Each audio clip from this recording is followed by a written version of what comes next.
Diving in, getting laid down, finding it out for myself. No one else can pull me out. Count to 10, clear my head now.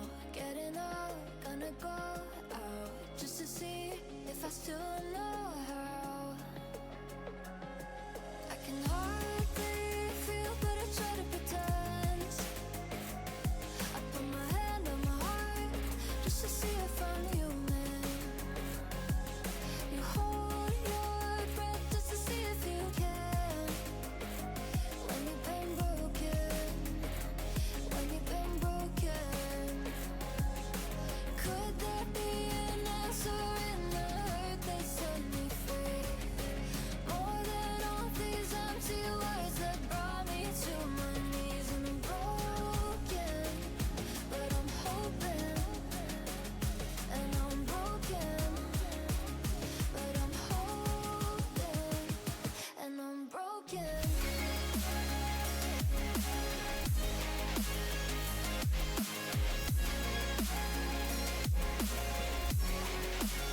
And I'm broken.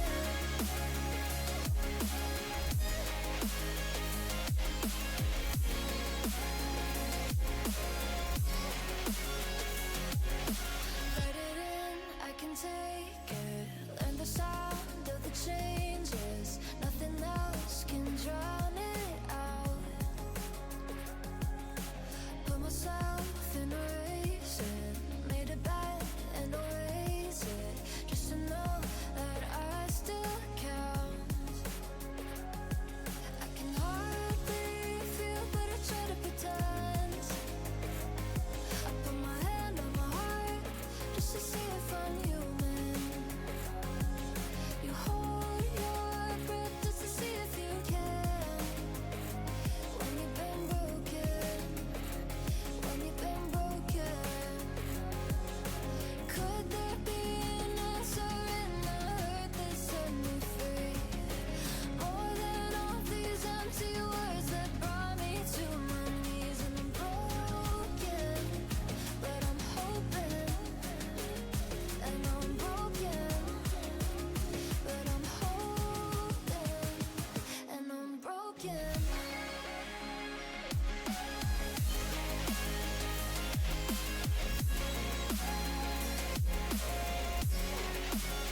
And I'm broken.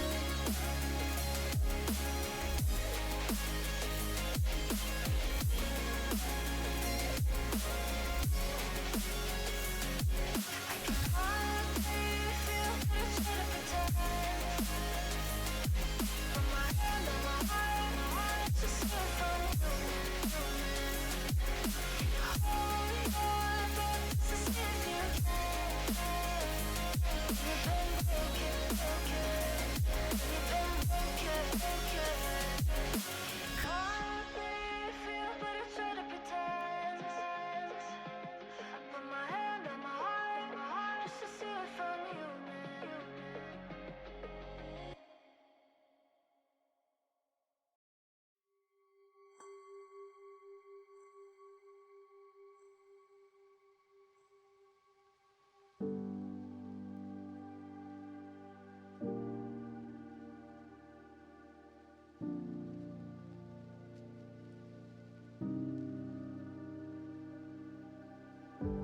I lift my feet off the ground, let gravity take me up. As beautiful as it's been, it's time for me to go. I wanna sail away, I wanna feel the weightlessness of my soul. I've gotta go all the way to eternity. I will run all the way to see you. I've gotta go all the way through time.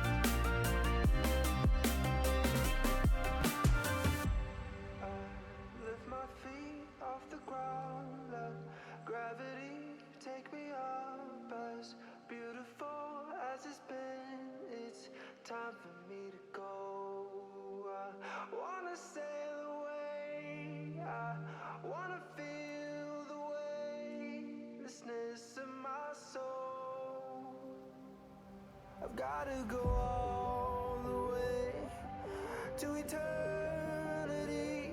I will run all the way to see you.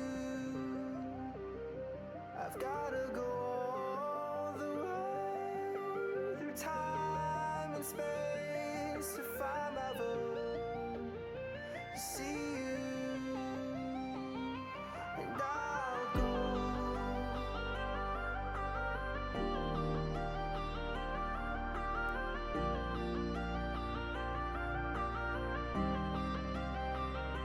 And I'll go.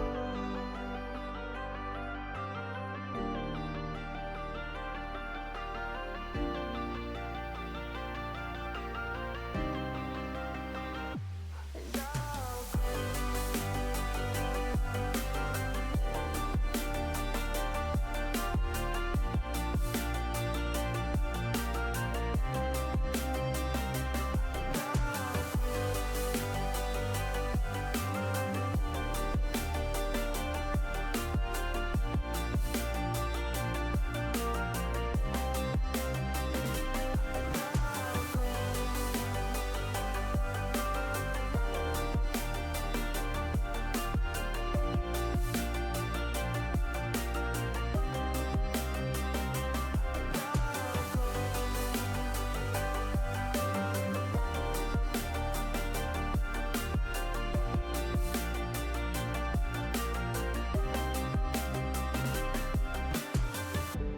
I lift my feet off the ground, let gravity take me up. As beautiful as it's been, it's time for me to go.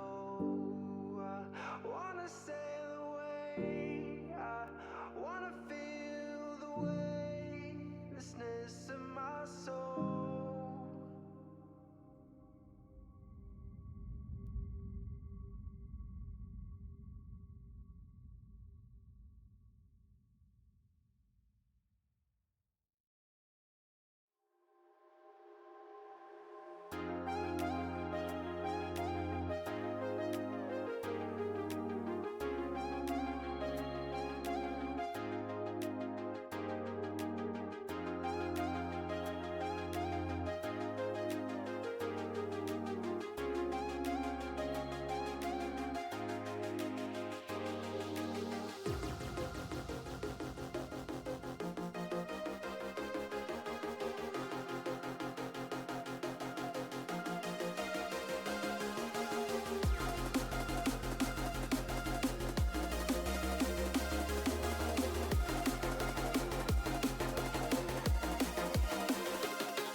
Welcome back, ladies and gentlemen, to some more MCS action, some more Rocket League action.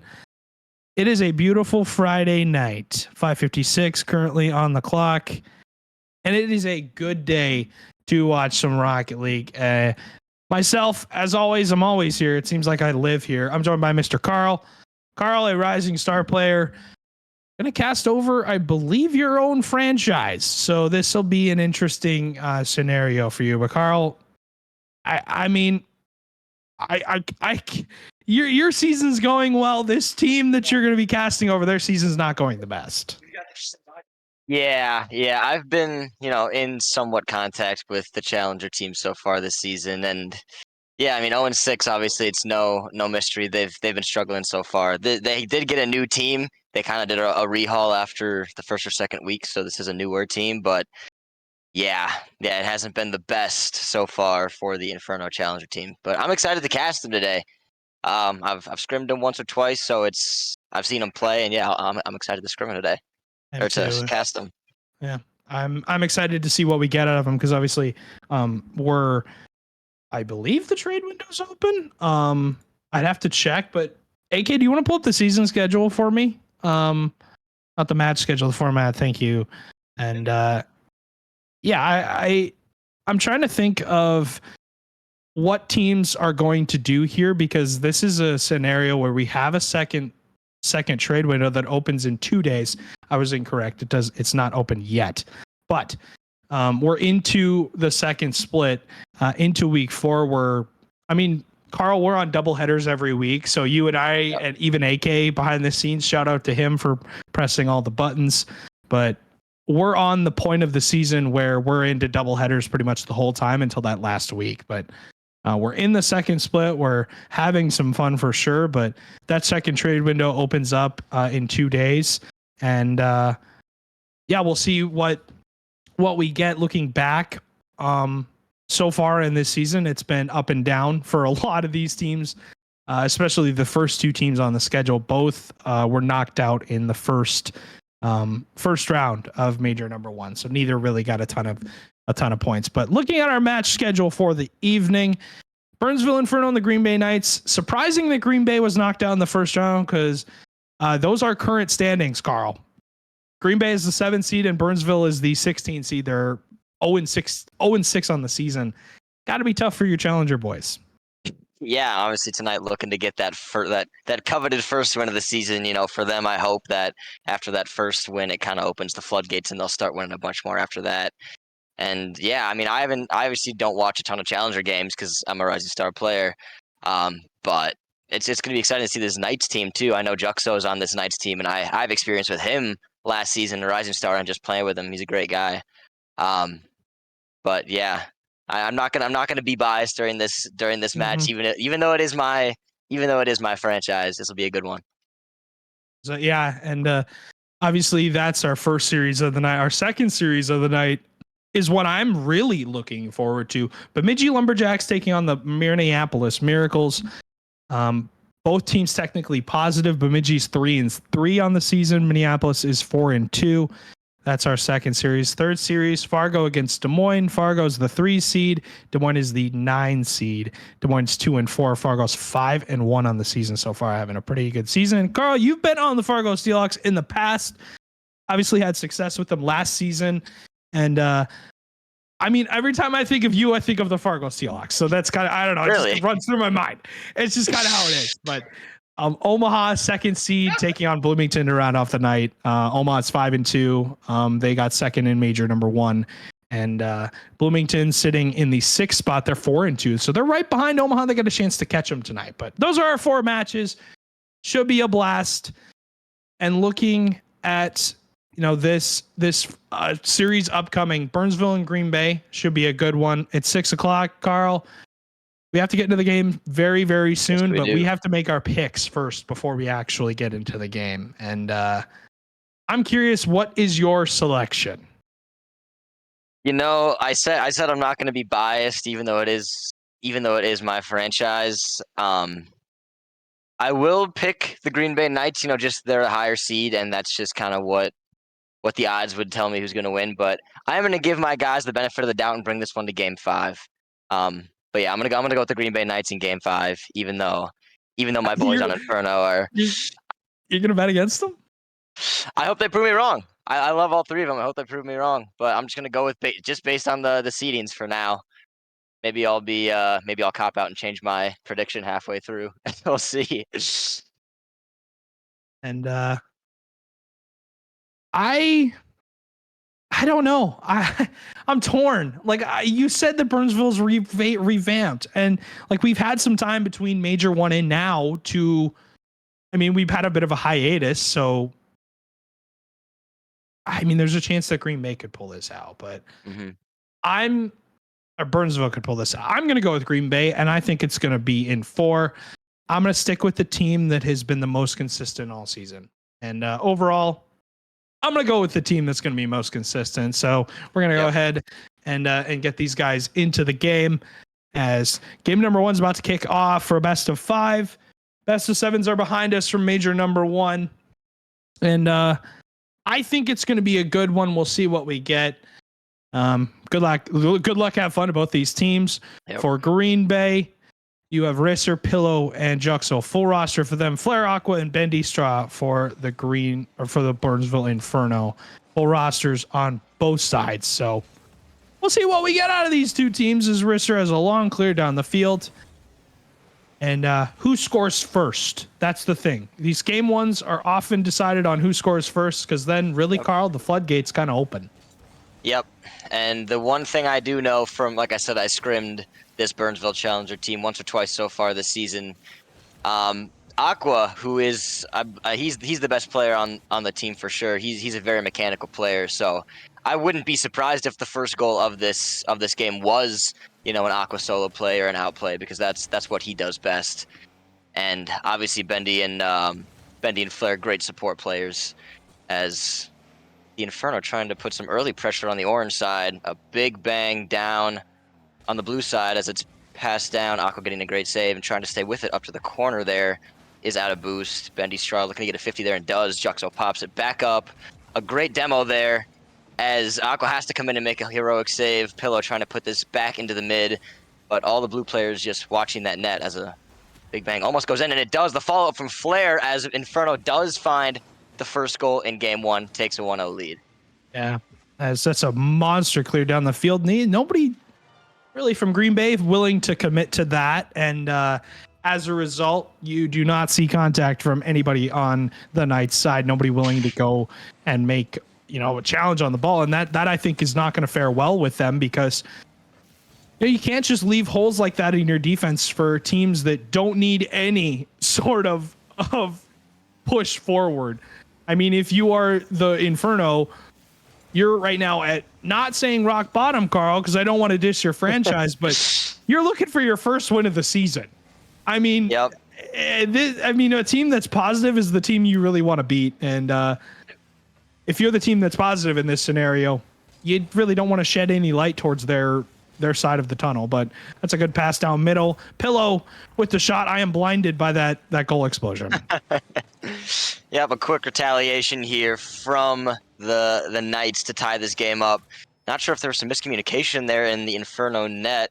Maybe Flair thought Aqua was going to go first for that, and both kind of ended up just allowing a hole into that net. Great job from the Knights, though, to not be fazed by that first goal. Like you said, the first goal is extremely important when it gives you all the momentum, but great job by the Knights to come right back and get another one. As Juxo trying to solo plays, might have the double tap just over it. Free shot for Pillow, maybe, as Aqua has to come in and make a save. Aqua with time and the ball. I know he's good here. A pop over from Risser. Bendy Straw and Risser in a 1v1 for now until he gets some help from Aqua, unless he doesn't get any help from Aqua, and it's kind of an open net. Not a terribly difficult shot for Juxo here, as Aqua just maybe took too much time to, and yeah, he just stuttered in the net a little bit. Maybe thought Juxo wasn't gonna go for that, and it's 2-1 Knights. Yeah, it was a good play by Risser into the corner, forces out what should have been a challenge from Green Bay. Nobody goes, or Burnsville, excuse me, nobody goes, and Green Bay able to capitalize on that. Bendy Straw draws 2 players out, and that I think it will be important. And in my experience in Challenger the 6th season now it's all about who goes for the ball, but who commits for the ball and when. Because you see many double commits from the teams that either have miscommunications or are getting a little too antsy when it comes to things. As Bendy Straw with a touch forward, not a ton of boost to work with. Juxo's touch does get away from him. Risser's going to be dunked. Bendy Straw kind of on an island, does catch out the defense and is able to tie the game. 2 minutes to go, and Burnsville won't go away lightly. And yeah, going back to the thing you said about double commits, obviously I've never been in Challenger and don't watch many of their games, but I can tell you, right, double commits are a big issue in Rising Star. I'll say that much. I mean, they're an issue at pretty much every level, but yeah, I think you can cover up. I mean, towards the top level, you can cover it up a little bit more because players are just overall better at recovering. And I mean, what I mean by recovering is making up for the screw up, because obviously screw ups happen. That's in every facet, but as Flair will make it a 3-2 advantage for Burnsville. Is a good infield pass from Aqua. I love this pinch play because he kind of catches two players napping from the front post. But going back to what I was saying, in those top higher levels, I mean, this is still a decent level. I mean, these players are far above average on the game, but when you're at that top level, you can cover up some of the mistakes a little bit more, and you don't see it as much. Teams will double commit, but it almost turns into, yeah, we double committed because we want to make sure we hit the ball, because if we don't, it's pretty much a goal. Yep. But at this stage, at this challenger level, double commits can hurt you a little bit more, but teams, I will say, are not bad at covering up those mistakes, and we've seen that so far from Burnsville, who are looking to extend the lead to 2, and that's exactly what they've done. It's Aqua out of that right corner. I think subconsciously when I chose the Green Bay Knights to win this, I was hoping to give a little chip on the shoulder of the Burnsville Inferno. Obviously, they probably couldn't hear me give that prediction. Game planning for it. It's kind of a reverse psychology type thing. Maybe lighting a fire under the butts of the Burnsville Inferno. So far, 4 goals in this first game, potentially a 5th one here, and it's gonna be a 5th one as Juxo can't get back to it. Bendy Straw so far playing all 3 Burnsville Inferno players having a great game so far. Looking at the scores, all players above 350 points. Aqua all over the field. Bendy Straw with 3 goals so far. And this is a tall order for the Green Bay Knights to come back with 3 goals in just a minute. Bendy having a good game, Flair having a good game. I think, pretty much everybody for Burnsville having a good game. You said this was a revamped team. I think they're showing it so far. The bad news, though, is it's only game 1. You got to do this twice. You got to do it 2 more times. Excuse me. Is Bendy Straw looking for a 6th goal? They don't beat Risser on the backboard, though. Good double from him as he kind of catches out the defense. Juxo's able to capitalize, and all of a sudden it's a 2-goal game with 40 seconds left. And this game just gets a little bit closer. Yeah, it's definitely not an impossible comeback for the Green Bay Knights. Obviously, they make it just a little bit closer here, as I think my game might have just crashed. Luckily, you got a second feed. Shout out AK. But shout out AK for that. As I mean, my game crashes consistently, and that's just, I don't know. I feel like the gods are sometimes just against me, and I don't know if you have the same sentiment, but there are times where it just feels like my game won't run right, and there's only so much you can do about it. But 10 seconds to go, not a ton of time here. Juxo good clear, but it's all for naught, as Aqua should have that to the corner, looking for a follow-up infield pass to Pillow. Ooh. That was quick and that was clean. 1 second to go. Hold the phone. So you're saying there's a chance? Yeah, so you're saying there's a chance indeed. That was fast. That was placed well. And time may not be on the Knights side, but the clock is still striking midnight, as Risser will keep. No, he won't. We thought he would keep it up. He doesn't. As the Inferno would take game 1, and big win for them. As my prediction still somewhat remains true, but your predictions, I mean, both of ours remain true. I don't think we for that exact reason. Especially in obviously what I know of Challenger, it can be a somewhat volatile league. All leagues really are. Even if the 1 seed was playing the 16 seed, you can't just pick sweeps all the time. Like, all teams are good teams. They're gonna find games. And yeah, valiant comeback effort in that one from Green Bay, but too many goals early on there for Burnsville, and Green Bay just couldn't it was too many to come back from. And shout out to my boys on Burnsville for the great first game, shutting me up a little bit. That's exactly what I wanted to see from them. And I mean, yeah, once you build that lead, I mean, 5-2 with a minute 09. Shout out AK for the replays as well, as that kind of gives you a recap on kind of how Burnsville set up that lead. But that goal at 1 second left, that made things interesting. And thinking about that, you want to understand that, hey, this game is not done. We still have a shot here, so we'll see what we get. But going into game number 2 should be a blast. I'm excited to see what we get. Yep, obviously the Green Bay Knights looking to not go down 2-0 after these first 2 games, and these teams played pretty evenly in this game 1, so I would not be shocked if this was a Green Bay Knights win, just because I'm expecting this to be a pretty even series, especially after watching that first game. Even more so now, I think it's going to be a pretty close series. As Flair trying to make some early offense happen, gets a double, but off to the corner where nobody can get it. A miss there from Risser, I think it was. Aqua with a big 50, a shot potentially here from Flair as both players miss. If you read that miss, that was probably going to be a goal, but you can't really read that miss. A touch over to Flair as he pops it up. Bendy Straw couldn't quite jump for that. Aqua's going to go up for this and beat one player. Might have a second touch, does. But no other Burnsville players wanted to commit for that, even though it was a decent pass from Aqua. 45 seconds in, and both players kind of just giving the ball back as Risser tries to put it on, but a great save there from Aqua to knock it away.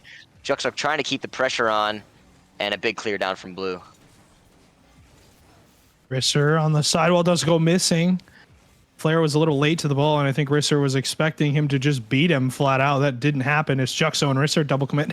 They do get another touch into that corner, but that's one thing is this league in general is all about reading the misses. I mean, their teams are very consistent at hitting the ball and overall just making plays with it, but there are some random misses that you see like that where if you're on the opposition, sometimes just can't read it, and it's about the teams that are the most consistent at the end of the day. They're the ones scoring the goals. As Risser into the midfield will try and pinch. Flair does leave the game, but unfortunately they do have to continue playing as we are over 22 minutes. So, I mean, he's right back in. Nothing ever happened. Oh, okay. It was 10 seconds. Flair was car switch.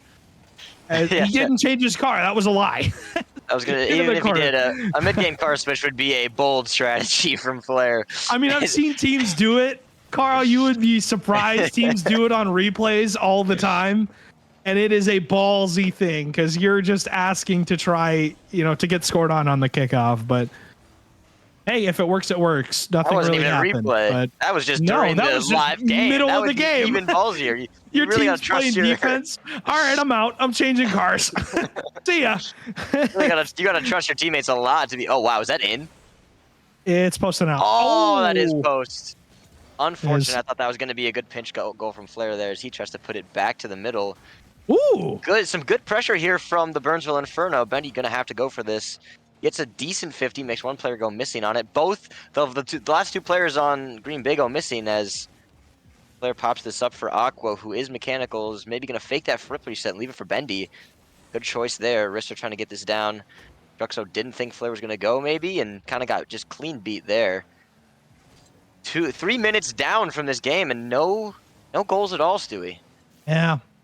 It's Juxo with one clear, about a minute and 50 to go. So we're well into this second game as the demo comes out. Chance for Risser. There's the bump play, and finally Burnsville breaks through. But I mean, I will say, Burnsville does not look like an 0-6 team.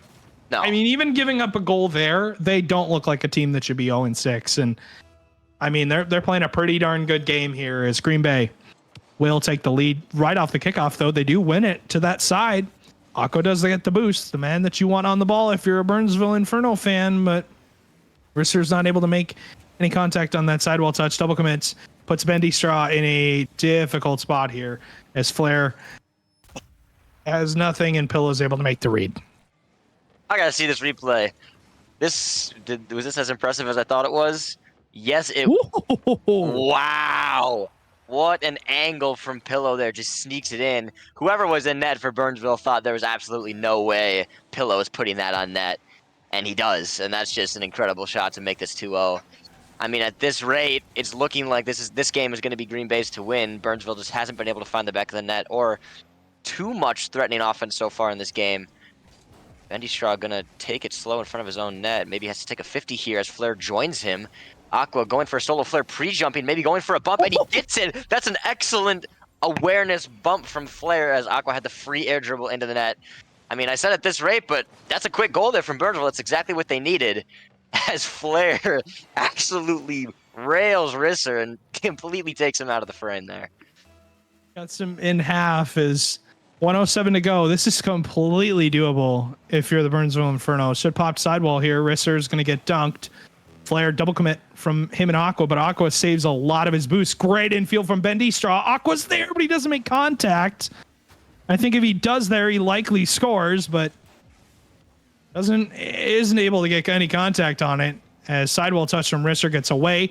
That clear though that's a great pass from Aqua. I don't know if the shot was in though, as that probably would have been a goal, but I don't think Aqua was aware of it.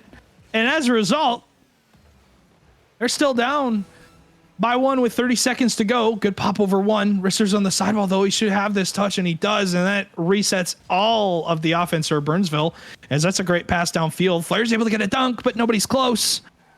And as a result, nobody's able to clean that up, as this will be put in, I thought, but saved by Flair. 10 seconds to go, Carl. 10 seconds and a last second effort. This one might be in. Bar in. Juxo missed, but it doesn't matter because it went out. That I thought was that might go bar in. 1 second left. We have to keep this in the air. Benny Shaw going to try and get this down to his teammates. It does stay up, but this one's probably going to touch the ground, and it does.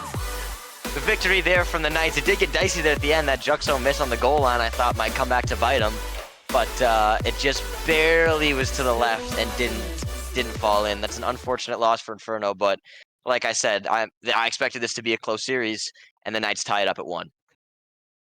Yeah, that opening goal from Risser came very late in this game so far. It's been a game of,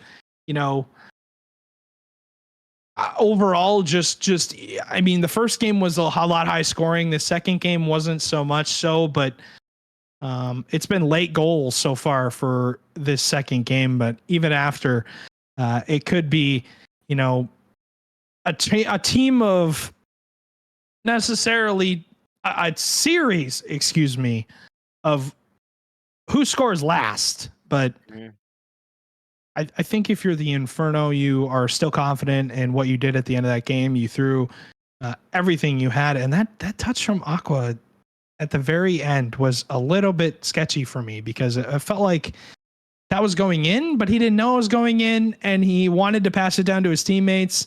Maybe a miscommunication there from Flair to Aqua, because Flair's clear was perfect. Nobody was back. It was over the entire heads of the Green Bay Knights.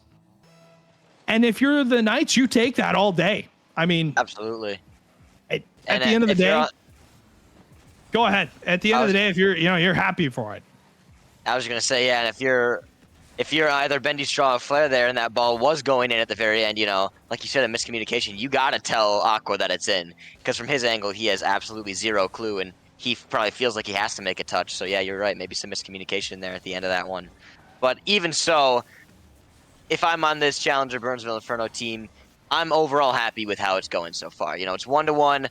The second loss was super close. They haven't been out of the game yet, as Juxo just can't catch up to this one to get the open net. Makes Aqua go missing with his fake. Is that one in? Yes, it is. That's a great shot from the side from Risser. Juxo maybe intentionally faking here. No, he did not intentionally fake that. He just missed.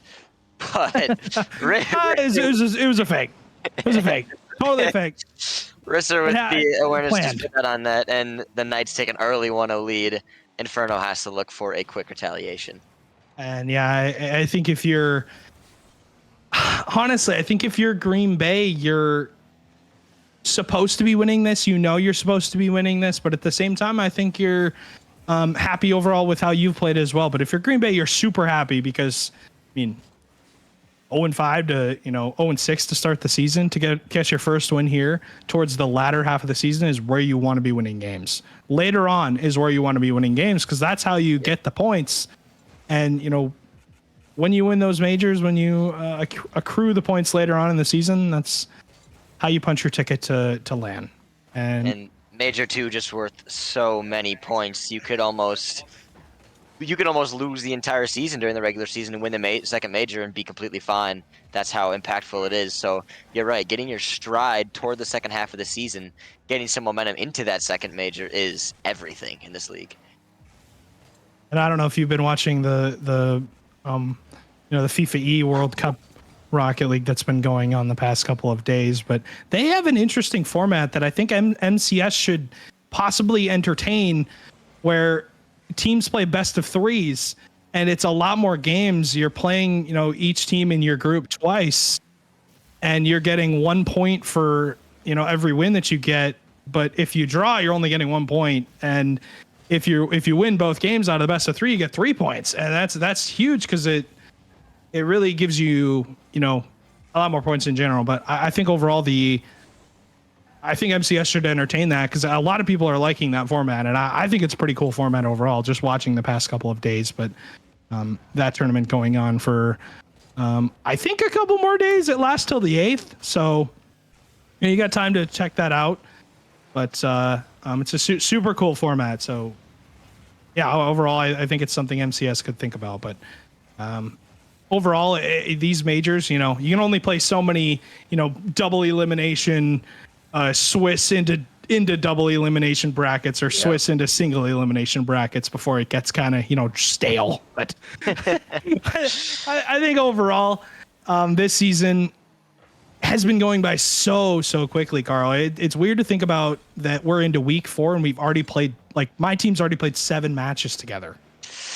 It's unreal. Is going by super quick. Yeah, 4 weeks in a major already behind us. That February weekend of LAN is going to come soon enough. As far as the that format change goes, I'm not super familiar with the tournament you were mentioning, but in terms of moving that over to the MCS, you are the head honcho, so that's that's a decision you can make as Pillow, with a great dunk here at the midfield. Nobody back for the Burnsville Inferno, as this one just goes right in. Bendy trying to cut this off, but Pillow having none of it. And I mean, yeah, minute 25. We saw the Inferno retaliate quickly last game in this exact spot. We'll see if they can do it again, because they can't wait too long to score here. I'll go off the backboard. The miss comes out. And yeah, there you go. Right off the kickoff. We're going to cut the lead in half. And big bounce, wild bounce. As I like Aqua's decision, because he gets 2 players to miss. And I don't know if it was planned, but it was planned. Minute 19 to go. When that happens, it's almost better than shooting it, I believe. You get 2 players who maybe thought the ball was going to go in, and instead, was that in? Same advantage. Same play. Right off the kickoff, tie the game up. Wow. This is what you needed if you're the Burnsville Inferno. 2 goals in, what was that, like 14 seconds? Not even. If I'm a Green Bay Knight, I'm a little bit tilted after that last 15 seconds. That was worst case scenario for them. 2 kickoff goals, immediately tying up this game, as Juxo trying to bring it back for the Knights. No boost, kind of floating in the air. Flair trying to pop this up. Only one back. Maybe someone going for a demo here would be clutch. As Flair gets a flip reset, but it was saved away by Pillow, I believe. Juxo with a flick down. Hopefully not passing this. Woo! Bendy with a savior at the very end of that play, as it looked like he was just giving it away to the Green Bay Knights. And yeah, 45 seconds left, and this is a great game, Stewie. Oh, and Bendy Straw was running interference, and all of a sudden, Burnsville has the lead. Just sends it forward. Flair gets over Juxo, and Bendy Straw pumps Rister off the backboard. He's not able to recover, and 3-2 advantage now for Burnsville, who look to get on to match point with 42 seconds to go. And this would be a big win for them. I see Flair getting hyped in the cams after each of these last 3 goals. Love to see that. Love to see the energy. That's what you need, especially when you have some momentum. Just getting hype with your boys and getting excited about what's going on can help you get some momentum and make it that much more fun and get you in the game. Another potential shot here from Aqua as he slows it down instead of opting for a shot with 3 defenders in net. Maybe a good decision there. Rister trying to pop this up. Juxo attempting to get a bump, but both Burnsville players jump. All Burnsville has to do now is keep this in the orange half, which they look to do. Risser's going to try and bang this. One more opportunity potentially for him as Bendy Straw pre-jumps him beautifully as this is 50 down to the corner, and the Burnsville Inferno are going to take Game 3. That's an absolutely massive win for them as they are now match point in this series. And yeah, for the Green Bay Knights, winning 2 in a row here is going to be a challenge. And yeah, I think overall, if you're Green Bay, you're happy with how you played in the first half, but after that, this is a game I want to move on from. I don't want to think about it at all because, I mean, my goodness, not one you want to think about for sure. But we're going to move on to game number 4 and think about what they need to do differently here. But yeah, overall, I think if you're Burnsville, you're playing the Rocket League that you should have been playing the first half of the season. Now going into the second half of the season, you're like, okay, we figured it out now. I understand what's going on. As we'll load into game number 4, and Burnsville on match point, one game away, Carl, from your team's first win of the season. Can they get it done? And I mentioned this earlier, but I'm thinking maybe me picking Green Bay lit the fire under their asses a little bit, which is exactly what I wanted. I absolutely love what I'm seeing from my guys in this series. As yeah, just one more game and then they're out of the woods here, and they get their first W. But obviously Green Bay looking to prevent that from happening if they can. And yeah, not only would this be their first win, Stewie, but it would be a win against a current top half team in the standings, as you alluded to earlier, which would be absolutely huge just as far as points go and as far as mental goes and confidence for the rest of the season. You know, as soon as you get that win against the top half team, you start feeling like you can kind of beat anybody, which, you know, if they're playing like this, maybe they could. And yeah, I mean, this is a 4-2 team. They're about to, you know, if they get this first goal and they get the goals they need to, this is a 4-2 team. They're about to take out, and a team that has seen success on the season so far and has been playing well. Obviously, neither team really played well in that major one, as both bowed out, you know, in that first series, in that first best of 7 set. So I think these teams trying to build momentum from that second major. Tough sledding, though, in that major, though, for the Burnsville Inferno, as they were the 16th seed and had to go against the first seed. I believe it was Rochester at that time. I don't know if it was them or Omaha. Yeah, it was Rochester, and Rochester obviously won the major, so... Yeah, I mean, there's only a ton Burnsville could have done in that first series, as Richard gets an amazing dunk. I think it was Bendy Straw who was the last-ditch defender there for Burnsville, as he just needed to get any touch out there, but unfortunately it goes right back into the hood of Risser's car. No one else able to stop that, as the Knights score first, exactly what they had to do here, as, you know, they had to have been just a little bit nervous after that last game, throwing that 2-0 lead. And specifically, when you drop 2 goals like that in a row, it almost feels like you're playing good, but you're not playing as good as you know you can. And it's all about how you play with the lead. Because when you get that lead, I mean, it's important. That was almost a 2-goal advantage. Flare off the backboard, looking for a follow, just have to flip, but does not hit it on target, and that would have been a big goal, a big momentum goal for Burnsville if they were able to find that. Flare, I believe, correct me if I'm wrong, I think he started the season drafted to the Fargo Steelhawks to play with Eli, and then was sent then a trade over to this trade or a pickup, I'm not sure which, over to this Burnsville team. And I'm sure that the Aqua is happy to have him. You know, they're playing awesome right now. I can see I see them in the Discords always talking to each other. As a goal here comes in from Risser, who has both goals so far this game. And yeah, I mean, surely they don't lose another game up 2-0, right, Stewie? Yeah, that ship has not sailed just yet, my friend. We are still in open water. And there is a hurricane named the Burnsville Inferno that is on the way. As Bendy Straw in the middle. I mean, we saw what they could do in 6 seconds, Carl. They scored two kickoff goals that completely flipped the tide of the game. And I think they're completely capable of doing it again here with 2 minutes, plenty of time to go. And they're on the offense already, as they'll leave that for Risser, though. Green Bay will clear that one down. Bendy Straw, good touch, good pump from Aqua. But Juxo in a tough spot. He leaves the ball for the corner boost. A big play there. As, I mean, can't be giving teams, you know, open chances like that if you're Juxo. But He's able to recover from it. Bendy Straw should have this to the corner and does. Aqua and Flair looking for a team pinch.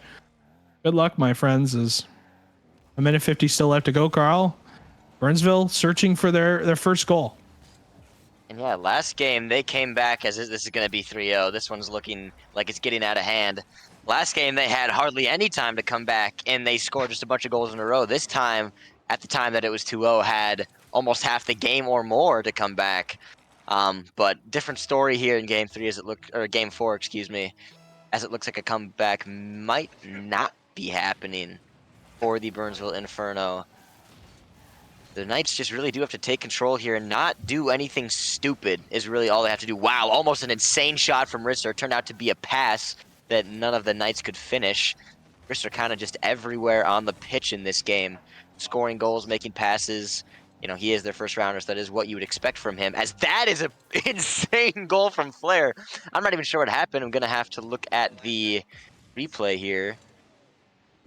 As he just beats Juxo and gets an absolutely heater of a shot sent to the net, as there is some life here for Inferno in game 4. And he basically sends a rocket out of the corner, and there's a little life right off the kickoff. Flair's hunting as Risser doesn't want to go. He's going to eat the bump anyways. As no boost, and Bendy Straw will cut the lead down to 1 as Flair just sitting in front of Risser and is like, okay, dude, you got to go eventually. Otherwise, we're just going to score. And he doesn't go. And deviously, he's able to just bump him out of the way. Right off the kickoff again, Bendy Straw will press forward. Not a good touch from Risser, though, here as Aqua will pop touch to himself. Chooses to pinch it in the corner, loses control of the ball, and that could prove to be fatal for Burnsville's chances here, as that's going to go on the far side. Pillow should have 1 touch and does get 1 more. Finds Juxo midfield. The shot is blocked by Flair. As Aqua will pinch. Flair is hunting again. Does get another demo as another demo comes out from Aqua, trying to remove Green Bay from the field. Only 40 seconds left, but that's the good news is there is 40 seconds. So we maybe a couple chances here for a push or two for Burnsville to get through, but they do have to get through. Otherwise, we're going to a game 5. And yeah, as much as I was talking about Aqua earlier in this series about how good of a player he is and how talented of an offensive player he is, the offense in this series so far has been a majority of Flair and Bendy Straw, as Aqua playing more of that third man. That's not what I expected. Not how I expected them to go about this series, but I mean, it's working so far. At the same time, Flair gets a shot on, and that's going to tie this game up at 3. Flair getting hype again in the cams. A great little air dribble from him, and the bumps. The story of this game for the Inferno is the bumps, as Juxo just a little bit too far back in net. And even though Aqua was going for a bump there, even if Juxo dodged him, he just was too far back and couldn't go for this. And we have 8 seconds to see if this is going to be an overtime. He was not prepared at all for that, as this one's going to stay up 1 second. Flair will get the miss. No, Risser missed. Flair's going to put it on. It's go in. He knows he should have scored it, and that got so ever so close. Right off the kickoff, Bendy Straw does have the read, does dunk Risser, but Risser a key touch to keep that one away. But Flair, oh, my friend, you just needed a little more mustard on it. As Risser will line up a double blocked by Bendy Straw. And yeah, I don't even know what to say. As Juxo will look to read that, and the miss comes out, though. But Flair, he knew it should have gone in. He just couldn't get enough on it. Oh, no. No. Oh, that is unbelievable. Oh, man. Honestly, yeah. If I'm on the Inferno, I'd be tilting maybe right now after that. That should have been a win for them. It goes into overtime, and Risser, with I believe a hat trick in that game, puts it away after 30 seconds. Yeah, that was a grueling way to finish that game if you're the Burnsville Inferno. Yeah. I mean, you should have had the 0-second goal. The miss came out from Risser himself. And yeah, I mean, it should have been man, I mean, coming back down 3-0, it should have been a win for the Inferno, but at the same time, I mean, you do give up a double tap to end the game, a great shot by Risser, but definitely a deserved shot to end the game. It's yeah, not like the goal they lost on was really not their fault. That was just a great shot, but yeah, there was definitely an opportunity there to not even be in that position. As Game 5, I mean, I predicted a Game 5. Technically, I predicted a Green Bay Knight win in Game 5. And I honestly think this game's a toss-up, Stewie. I mean, throughout this series, it's truly gone back and forth. Both teams have looked good in spots, bad in others. They're playing pretty similar ball, and I think that this game is basically a toss-up. I'm excited to see who locks in the most and takes this one in Game 5. As some confusion in the Burnsville net, almost maybe an own goal there. Bendy Straw going to try and challenge this one in the air to give his team some relieved pressure. Player in front of the ball, trying to look for a bump. Risser dodges him, has boost. We've seen Risser be dangerous in the last game. Goes under one, but Aqua says absolutely not as he cuts that one off.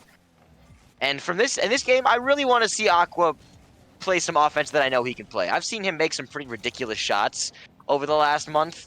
So I'm looking to see him maybe put a nice one on in this game. Yeah, I think this is really where you need your best player to show up. Is in these, Game 5 scenarios where you want to be the team to score first and get that goal to open up the fifth game, because when it shows up, it usually comes pretty darn quick. But I think if you're Burnsville, you need to score first. If you're Green Bay, you need to score first even more, because Burnsville has been comeback kings this series so far, and it's showing. Is that last game was a 3-0 deficit for Burnsville. They were able to come back all the way as we have a Rule 1. Flair, you jumped. How could you do that? You know the rule. I hate to see that. Now the Burnsville Inferno is almost a lock to lose this game. I mean, that you can't be doing that. You hate to see that, but maybe he just wanted to play, man. He just loves Rocket League too much. That's true. It happens. It's all you can do. As 3 minutes to go, the shot from Risser is on target, saved by Flair. And into that corner, Aqua should have a touch. That's a great one down the field. Flair, though, no boost to follow up on that. And I think if Flair picked up a pad or two, he maybe would have had a shot at that. But one that's going to go by the wayside after Aqua's incredible clear. As that touch off the backboard from Juxo will get away from him. And Bendy Straw will pop touch to himself. Risser should have a touch across. And we are halfway through Game 5 and no score. I mean, yeah, that's as tight of a game as you can ask for, and this is what we expected to see. We knew this would be basically an even match. Oh, almost an own goal there. Last-ditch save from Flair, who tries to continue this ball. Is that in the net? It's not, as Risser gets a clear off to the right side. Aqua going for a 50 there, try to keep it in the orange half. Bendy Straw with a great beat. Goes for a bump, but Pillow jumped way too early as Aqua pre-jumping this one. Keeps some boost, a great touch there into the middle, but nobody there from the blue team. Pillow maybe going to try and go for a solo play here. Has some boost, might get a 50, does, but it's not quite down into the net, just off to the right. Juxo going to try and put this mid for a teammate. Nobody is there as Benny has a free clear. And I mean, yeah, I'm not sure if it's that they're playing great defense. Well, no, they're not playing great defense anymore. As Bendy Straw with a great pass in from Aqua, who just puts this mid for his team. I don't know. Hopefully that was a call. It was a great pass and a great slot from Bendy. Risser in that really just couldn't do anything about that one. And you'd love to see that if you're the Burnsville Inferno. Yeah, Bendy Straw has stepped up in this series so far. Has been playing good. Good Rocket League so far. As Flair will find Aqua a midfield touch. Flip reset. Blocked out. Risser will be deleted off the field. Bendy Straw lines up a double but can't make contact on it. Pillow will hit that one to the side. And he will get dunked by Aqua. Shot from Juxo is a little weak. Pinch from Aqua in the corner sends Green Bay reeling back. They got to figure out what to do now. Double from Aqua off the sidewall. Flair, a very risky challenge in the midfield, because if that's over him, that's a goal for Green Bay. Off the backboard for someone to deal with for the Inferno. No one willing to make contact just yet. And yeah, if you're the Inferno, you'd think the play style for this last minute is kind of safe. This game should be yours as long as you just don't do anything super dumb. A double commit, a bad challenge. They're one of those away, I think, from letting up a goal. So as long as they just play safe, they trust each other, and they don't make any stupid challenges, I think this will be their game. Potential shot there from Benny Straws, it's just past him. Risser with 0 boost. Is this an open net? It's not, as Pillow has to slide in. Maybe a 3v1, 2v1 as a shot comes in. Benny Straw going to bang that out to the corner. Wow. A great double. Risser, that was going right to Risser's hood if Benny did not interfere with that. They're gonna try and waste some time up in the air. Not a bad idea unless it is when you get dunked by Risser. 10 seconds left here, and I really want to see the Inferno close this game out. That's a great clear from Aqua. It's on the Green Bay half. They're gonna have to get some sort of miracle clear here, as I think this game is gonna end with, yeah, absolutely nothing else they can do. That's unbelievable. I'm glad this went to Game 5. I'm glad my Burnsville Inferno won this game. I can't wait to talk to the boys after this one. What a game from them. Yeah, I mean, overall, you're happy about how this Game 5 ended. Heck of a job on the infield pass. It was the only goal of the game. It was the only goal that Burnsville needed, and yeah, you're definitely happy with this Inferno win as they get their first win on the season. Shout out to those guys as they're finally on the board here, and a heck of a job by them as they will win.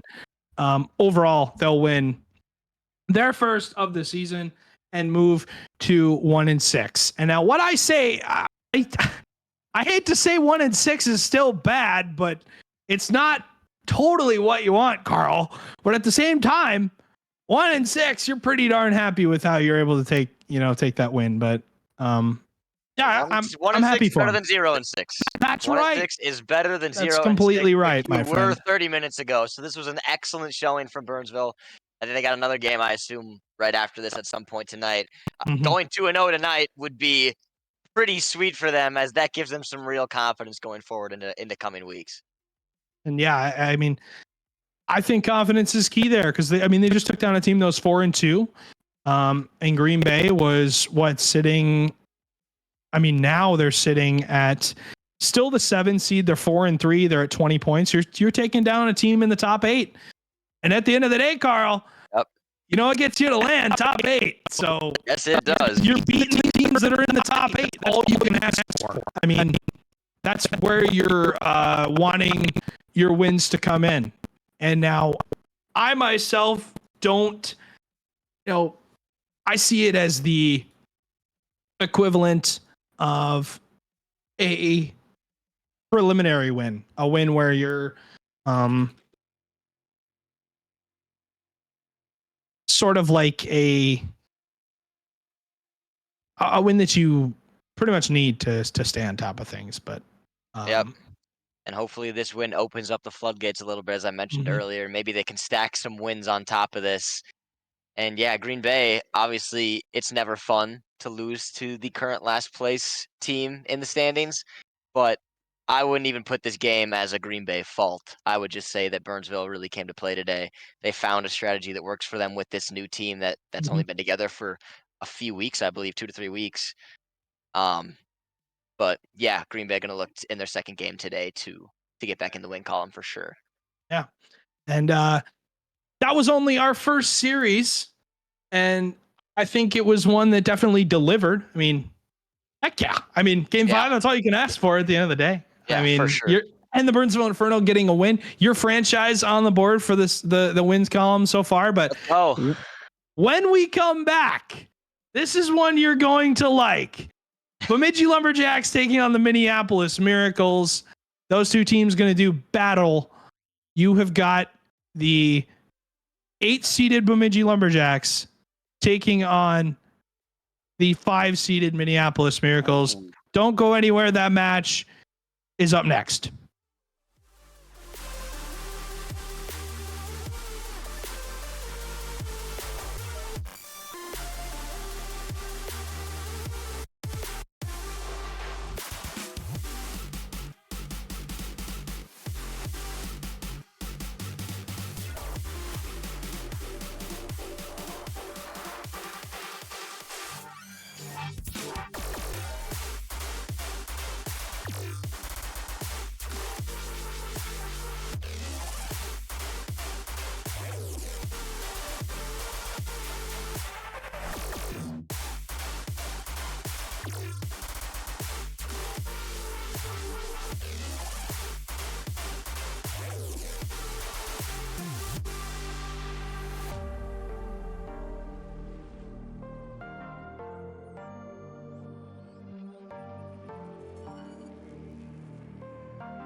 Lean on me, babe. Feel like something's happening. Every time I lose my way, I find you finding me when I was trying to be alone. Didn't plan it, happened on its own. Now you're here and there's nowhere to run. Alright, if I had to choose, it'd be me and you. If there's no us, alright, nothing left to lose. There's no me and you. Where would I run? I wanna fall in deep, I wanna jump. I'm with you now and there's nowhere to run.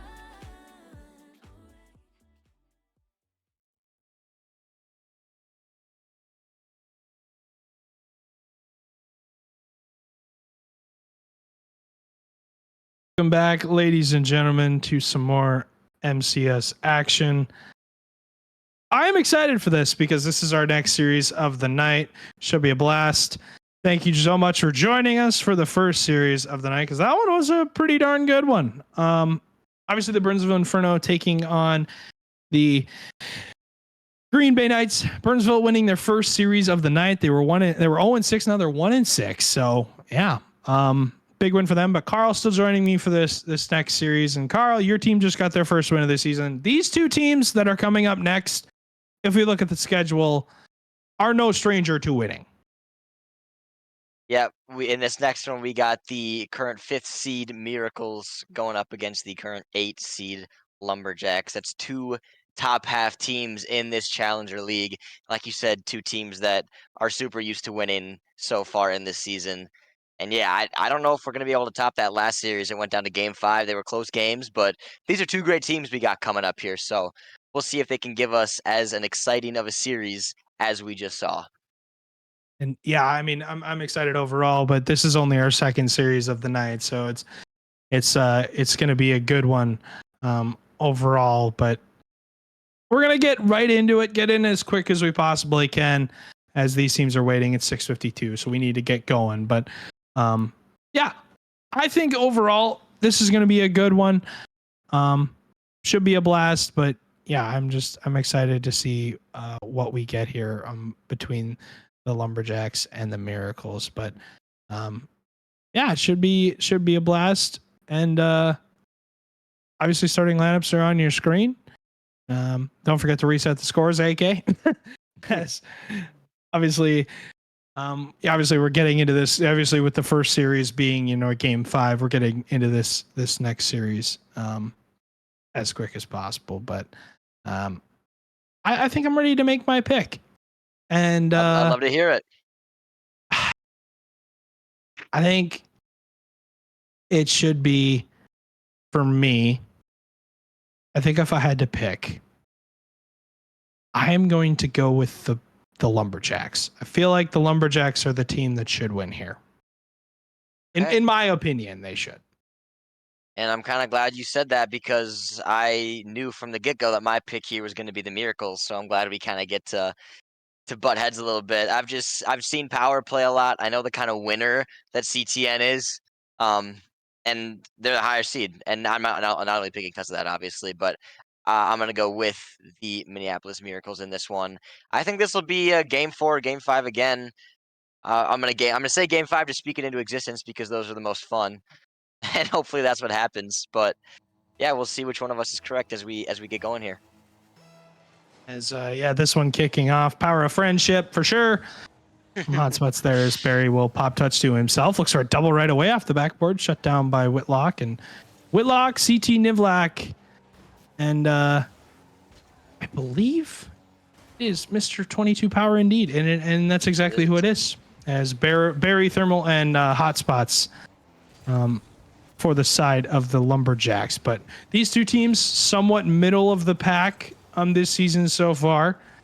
And Miracles 4-2 on the season, 5th seed. Lumberjacks 3-3, 8th seed. And obviously both of these teams went out after the first round. Both got 5th through 8th in that first major. So 2 teams that finished, I don't think ideally, Carl, where they wanted to.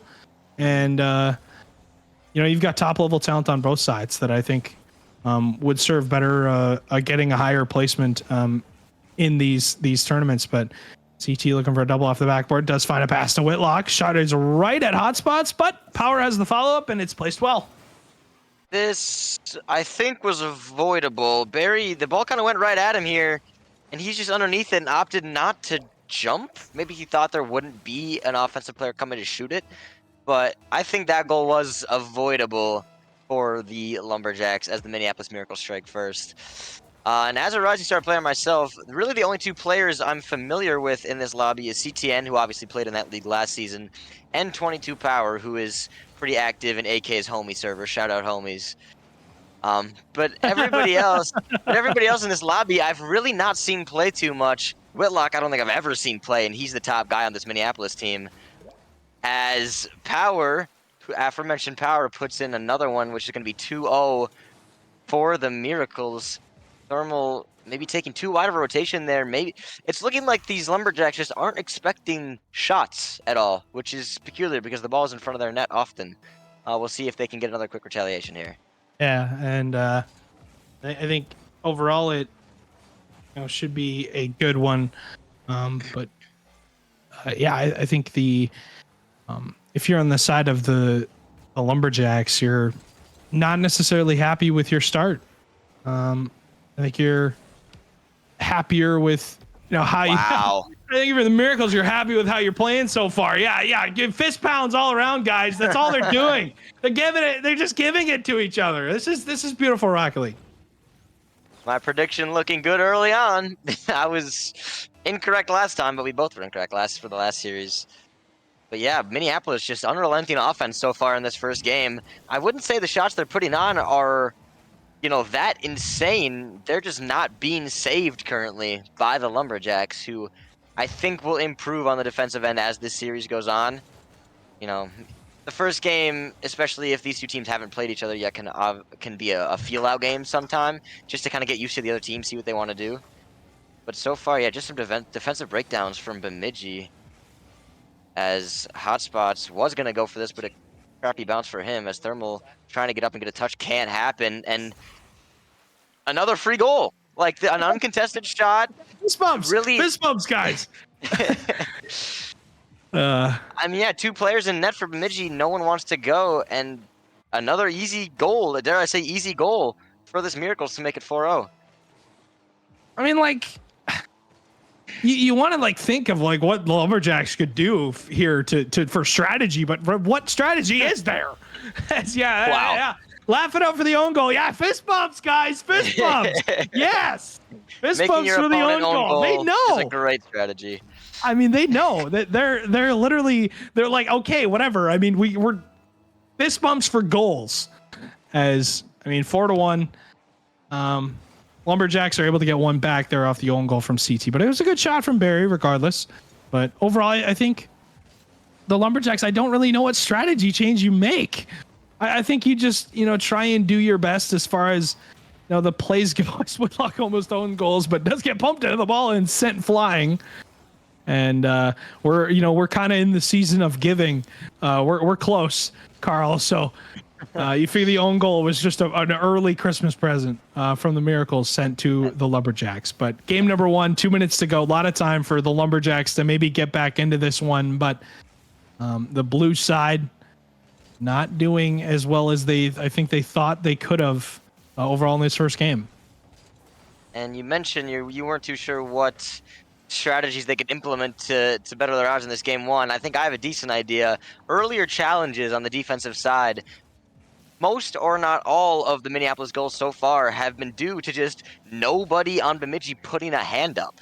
They're kind of just letting Minneapolis take all the shots they want. And if you're going to do that, Challenger's a league where if you're letting in open opportunities, the other team is going to capitalize on them.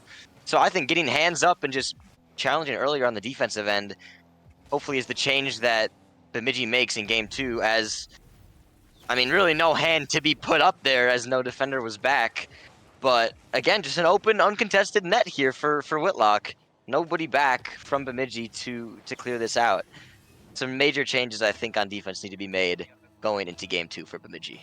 Yeah, I think it's major in the sense that it has to happen right now. It's more of, this needs to be done quick, because if it doesn't, no changes are made. You're going to give up 5 again to this Miracles team, who will more than happy to be scoring a lot of goals. And this is a team, to me, who, when they're scoring goals, they're one of the best teams in Challenger. And when they're, held under wraps, they have issues on offense and on defense specifically. But it's really when they're the team that's scoring first, they're the team that's making the plays. They're a tough team to beat overall. And so far, this has been a good game for this Miracles side. It's 30 seconds to go.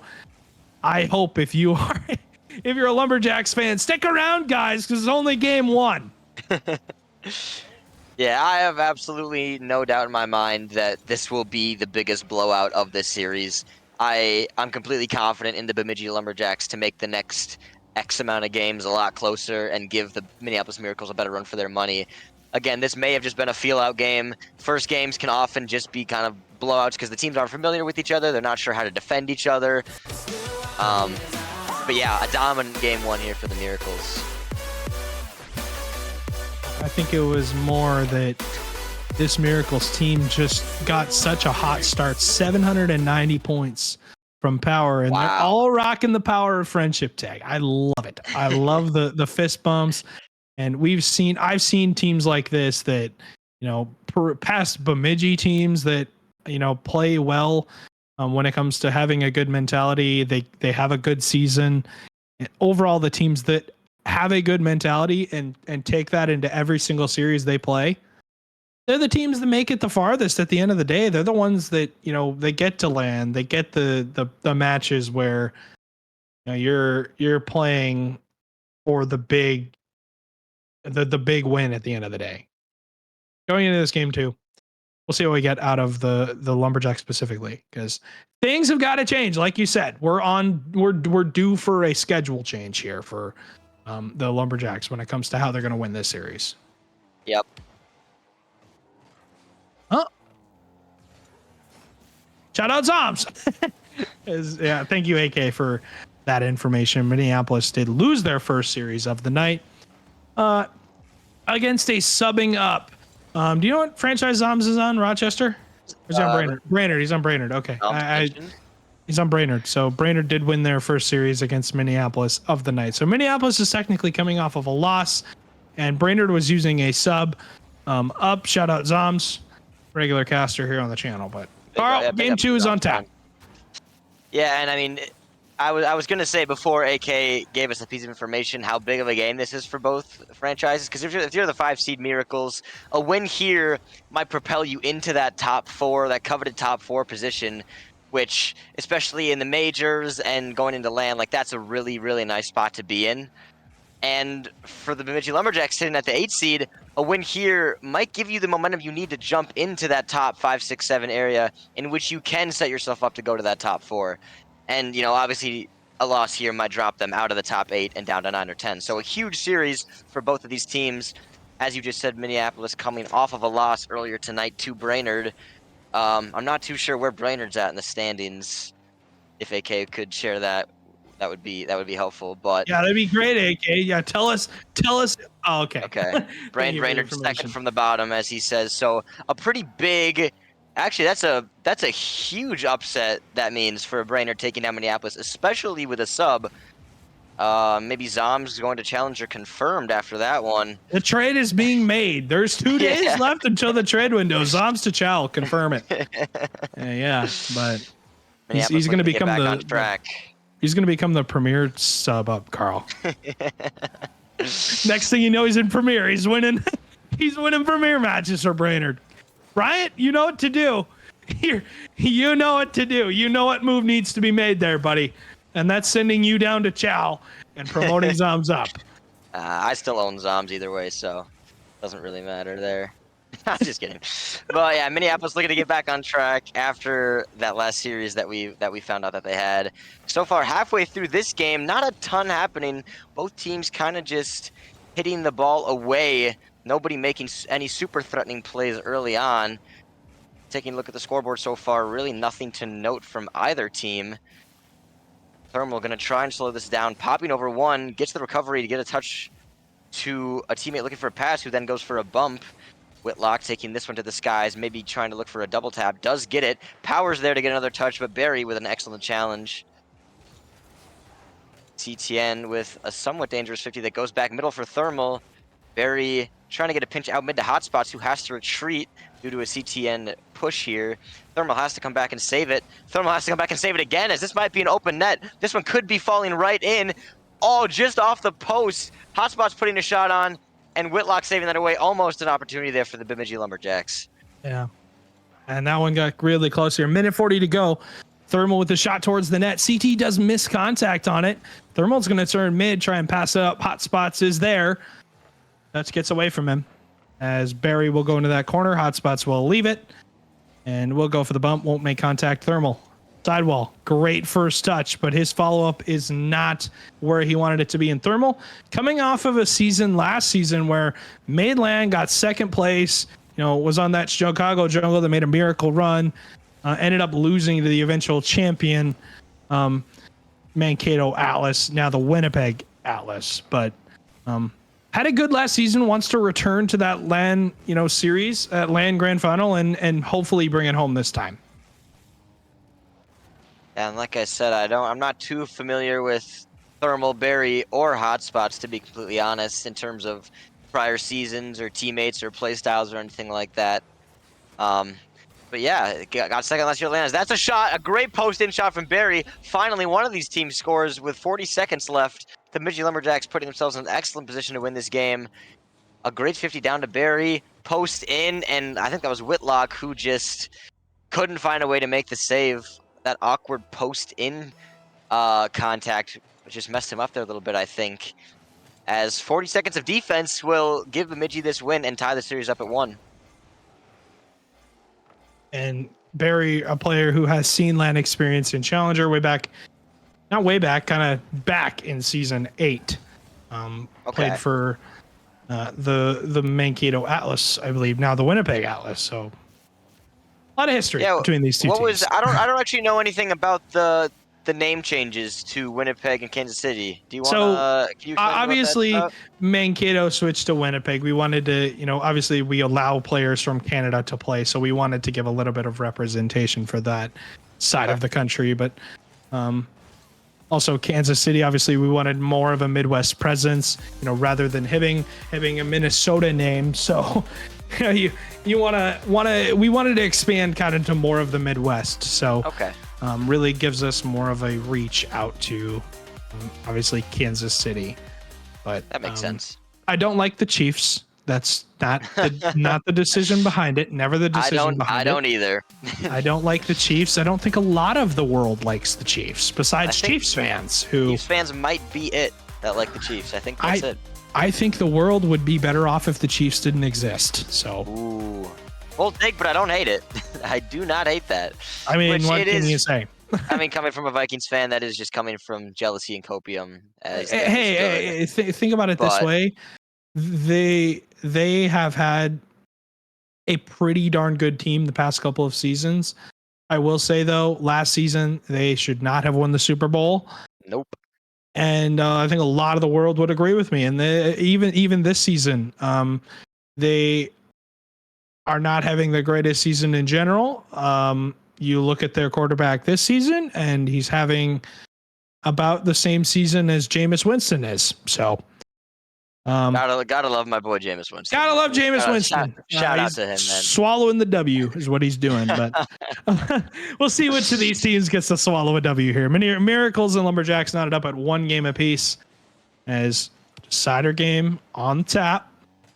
See what we get from either of these teams, as I think if you're a fan of the Miracles, you are a happy fan after the first game at least, but after the second game, you are a happy Lumberjacks fan.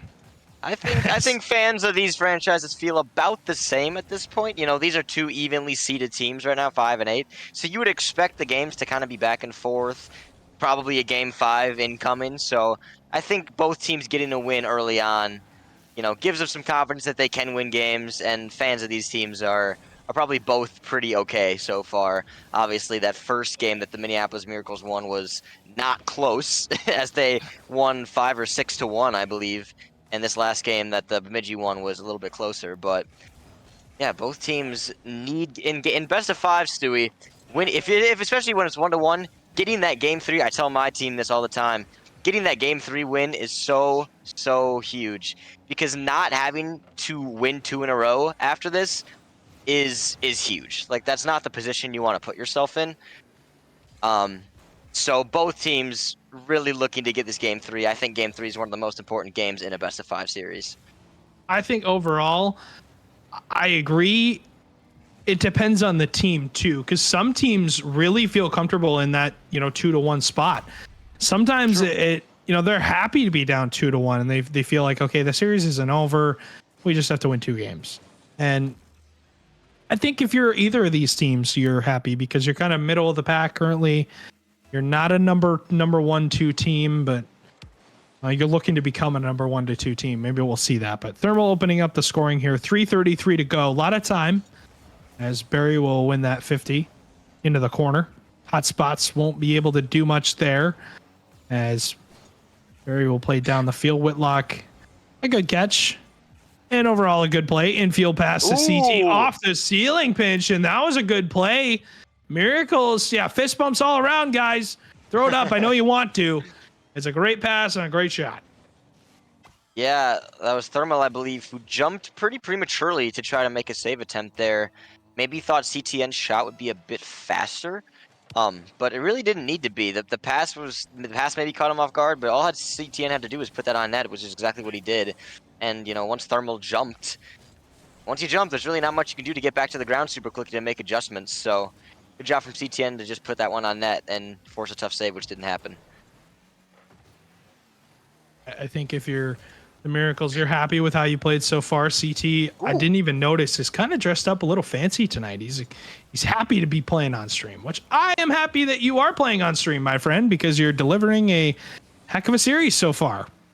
And this game number 3 halfway done. It's one of the swing games. I will always say though, game 2 is the most important, especially if if you're leading or if you're down a game. You want to be able to defend that game too, because if you don't win it, you're either down by 2 or you're letting the other team basically back in the series after winning game 1. So, yep. I agree. This is an important game, but yeah, game 2 and 3 are definitely the most important games in a best of 5, I think. But at the same time, you can lose both and still win the series. So absolutely, anything's possible. Anything is. We've seen weirder things happen. Seen a series where a team loses game 1 7-0 and then proceeds to win the series the rest of the 3 games, the next 3 games. So you can lose game 1 and then win it, but a touch from Thermal will make this a 2-1 advantage now for the Lumberjacks, as they've kind of found momentum ever since that first game, Carl. CTN trying to maybe drive off the wall to make that save, but an unfortunate backflip from him there, as he maybe didn't think that he was in the air and maybe still thought he was on the wall when he jumped. But yeah, good way to put that on net from Thermal there, as CT just couldn't get to it. And the Bemidji Lumberjacks up 2-1 with about a minute and a half to go, Stewie, in this one, as a great air dribble from Barry. Power with an amazing save to get back to that. Thermal getting a 50 down, but none of his teammates can go for it. CTN trying to get a redirect, didn't get a flip there. All of Bemidji on defense right now, so probably no goal-scoring opportunities here for Minneapolis. Hotspot spawning. Barry with some boost gets it over 1, but a bang downfield from Whitlock to Thermal, who tries to clear it out. CTN with a great pressure touch. As a shot might come in here from Power, a slow touch as he's at a boost, but it might throw the defense off guard, expecting a fast shot. As the Minneapolis Miracles doing a good job currently of keeping some pressure. As I say that, though, Bemidji with an absolute banger upfield. A great touch from Power, who I didn't even think he was getting there. Maybe a fake from Whitlock. No, he goes for a 15. Can't quite get there. 45 seconds here. Minneapolis has to make a play. It was a great pinch, though. Big save from Barry, but a great pinch as Power does get around 2 defenders, but at the same time, ball sticks in that corner. Barry's able to get the clear out to Thermal. Thermal will kill a ton of time here. Whitlock's touch, though, is really good and does get another, and the dunk. That one's rolling in the air towards the net. Thermal has the wall touch out of the side, as does get a beat around Whitlock. The 50 comes out. 10 seconds now as clock will tick around. Yeah, and is right, because Minneapolis is running out of time. Got to find one more here to tie us up. Power off the sidewall. Barry's touch is good. We'll look to stay on it. Does. That one going towards the net. The bump was coming through. It's going to go in, but it's pretty darn close. I can't believe that's a ball was completely dark. Unfortunate for that as the Thermal sees that going in. But yeah, that's a great win from Lumberjacks. It's one that they needed. After the series was tied 1-1, the Lumberjacks will take a 2-1 lead, the same score as this game. Looking at the scoreboard after this one, nothing too crazy standing out to me. Maybe 7 shots from the Lumberjacks compared to just 4 from the Miracles. But other than that, nothing too crazy on the scoreboard. Yeah. This one kind of a mundane game, 2-1, but still pretty darn close. 7 shots, obviously, from the Lumberjacks, and 0 shots for Hotspots, 0 goals. He's just happy to be here. He's a cardio session for Hotspots. Happy Lumberjacks fan is Hotspots. As happy to be, just here. Boost simulator for Hotspots. Pretty much. As Minneapolis, will see what they get here in game number 4, and we're gonna load into it and see what we get. But I think if you're the Miracles, you're happy with how you played that first game. But ever since then, it just seems like the wheels have fallen off, and that cannot happen if you want to win games in this league. You gotta stay consistent. As we're gonna load into game number 4, still one game away are the Miracles from sending us to a game number 5, Carl. But that's the good news. The bad news is they are one game away from losing this series and going 0-2 on the night. I think they need to get some power of friendship going here. I agree. Something needs to happen here. As you mentioned, these last 2 games after such a dominant. It's not even that they won the first game; it's that they looked absolutely dominant in game 1, winning, like I said earlier, 6-1, I think it was, or something like that. And then to drop the next 2 is a little bit perplexing. I haven't really seen or noticed any strategy changes from them or gameplay changes from them. It just seems like they're not getting as many opportunities as they were given in that first game. But as we talked about during that first game, as there's a great shot from Power, an awkward defender there from one of the Lumberjacks. As I was talking about in the first game, the shots that Minneapolis was putting on were really just not contested at all from Bemidji. And it's no surprise to me the next few games, Bemidji starts contesting more shots, and they're winning games. So it's looking to me like they locked in a little bit after game 1, and it's not as necessarily a fault from Minneapolis. Yeah, I think you got to stay locked in here. Got to be on top of everything. As can't give Minneapolis any more light, because the door to that tunnel is pretty much shut. And see what we get here. 3:55 to go. Minneapolis down by 1 in the series, but up by 1 in this game. Looking to force game 5. Power with Musty. Yeah, Mustard. Looking for a pass off the backboard, but can't get it. As Hotspots won't be able to get really any great touch. Does rely on Barry to clear him out, though.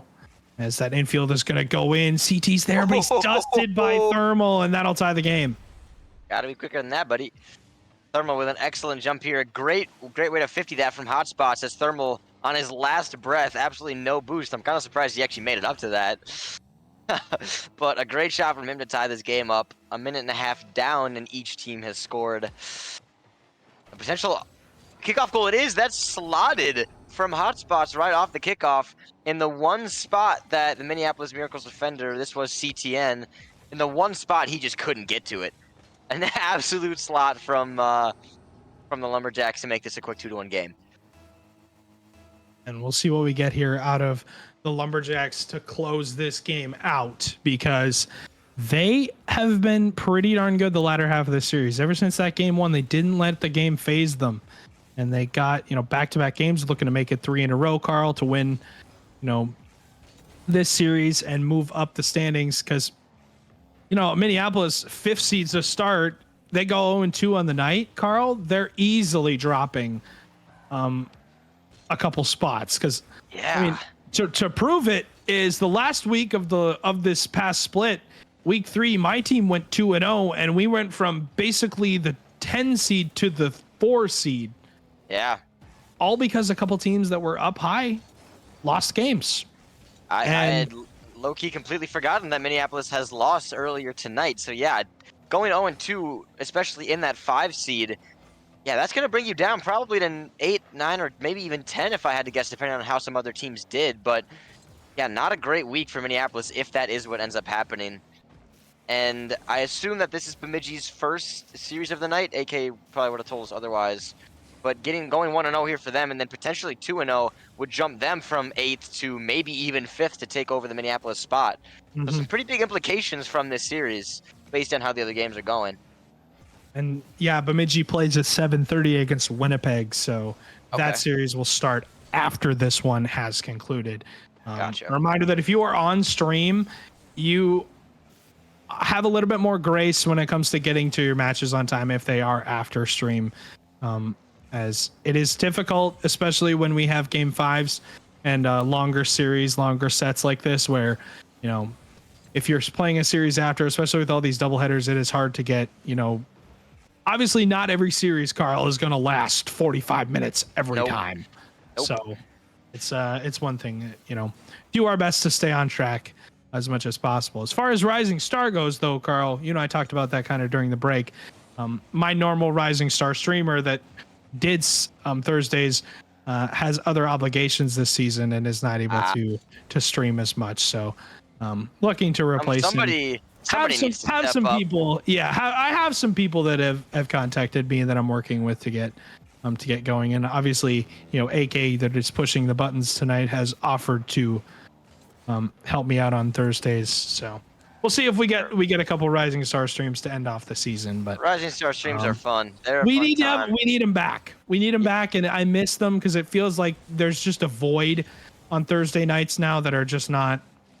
It's not filled, and I'm upset about it because I love Rising Star and I love the, you know, consistency that they brought of playing their matches and, you know, being on time. For a while they were the best team, or the best set of teams for me, the best league overall. That, you know, they always had their rosters in, you know, the least amount of forfeits on stream by a mile.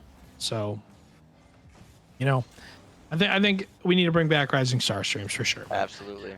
Minneapolis needs to bring back this game because there's only 10 seconds. His power's touch is not great. Whitlock really can't do much with this as he's going to hit that one forward. More chance here. Maybe a chance. Shut down immediately, though, as that does bounce up with no time. Power can't flick it, and Minneapolis, unfortunately, will go 0-2 on the night. Yeah, that's, especially from as high of a seed as they were at 5, that isn't what you want to see. Especially, more importantly, that last series before this one where they're dropping to the 15 seed. But yeah, going 0-2 for them, not what you want to see. Shout out to the Bemidji Lumberjacks for taking down a team higher seeded than them. Absolutely massive win for them, giving them some huge and much needed confidence going into their second match of the night against a Winnipeg team that I have no idea what seed they are. But going 2-0 for them would be massive today, Stewie. Indeed, and Winnipeg is currently the 11 seed. They're 3-3 on the season so far. But Gotcha. Duluth, the number 5 seed, did actually just pick up a win against St. Paul, the number 10 seed. They won in game number 5. So Duluth able to get a win there.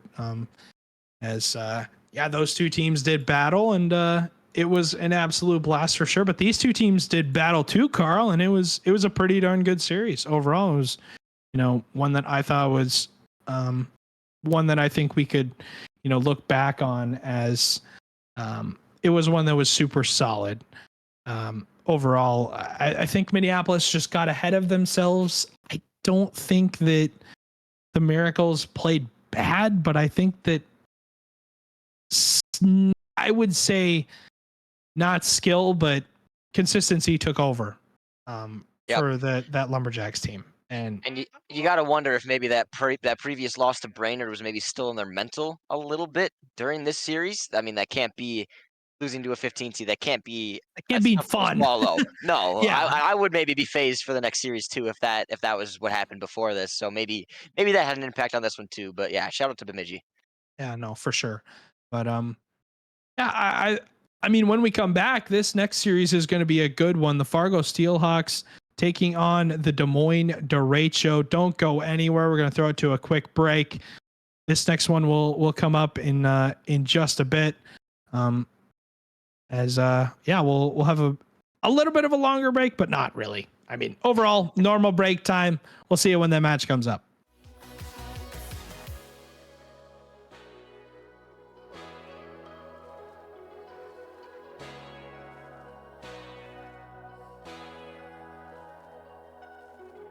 Every rooftop talk, every stolen kiss, every late night walk, every secret wish, every second chance, every time we dance underneath the light of the street lamp.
it's coming at you like monsters in the night, and you feel the danger that makes you wanna hide. When the cards are stacked against you and you're standing on the edge, now's the time, now's the time. Think about all the dreams you keep inside. Think about all the ones you love. I know this beating heart will be my guide. I know that we can overcome. When the world's so cold and we're losing hope, I need her, I need her. When the darkness comes and we're overrun, yeah, I need her. That's when we need each other. That's when we need each other. That's when we need each other. That's when we need each other. That's when we need each other. When you're falling faster and don't know where you are, you feel the danger closer than your heart. When the weight is getting heavy and the future is unsteady, close your eyes, close your eyes.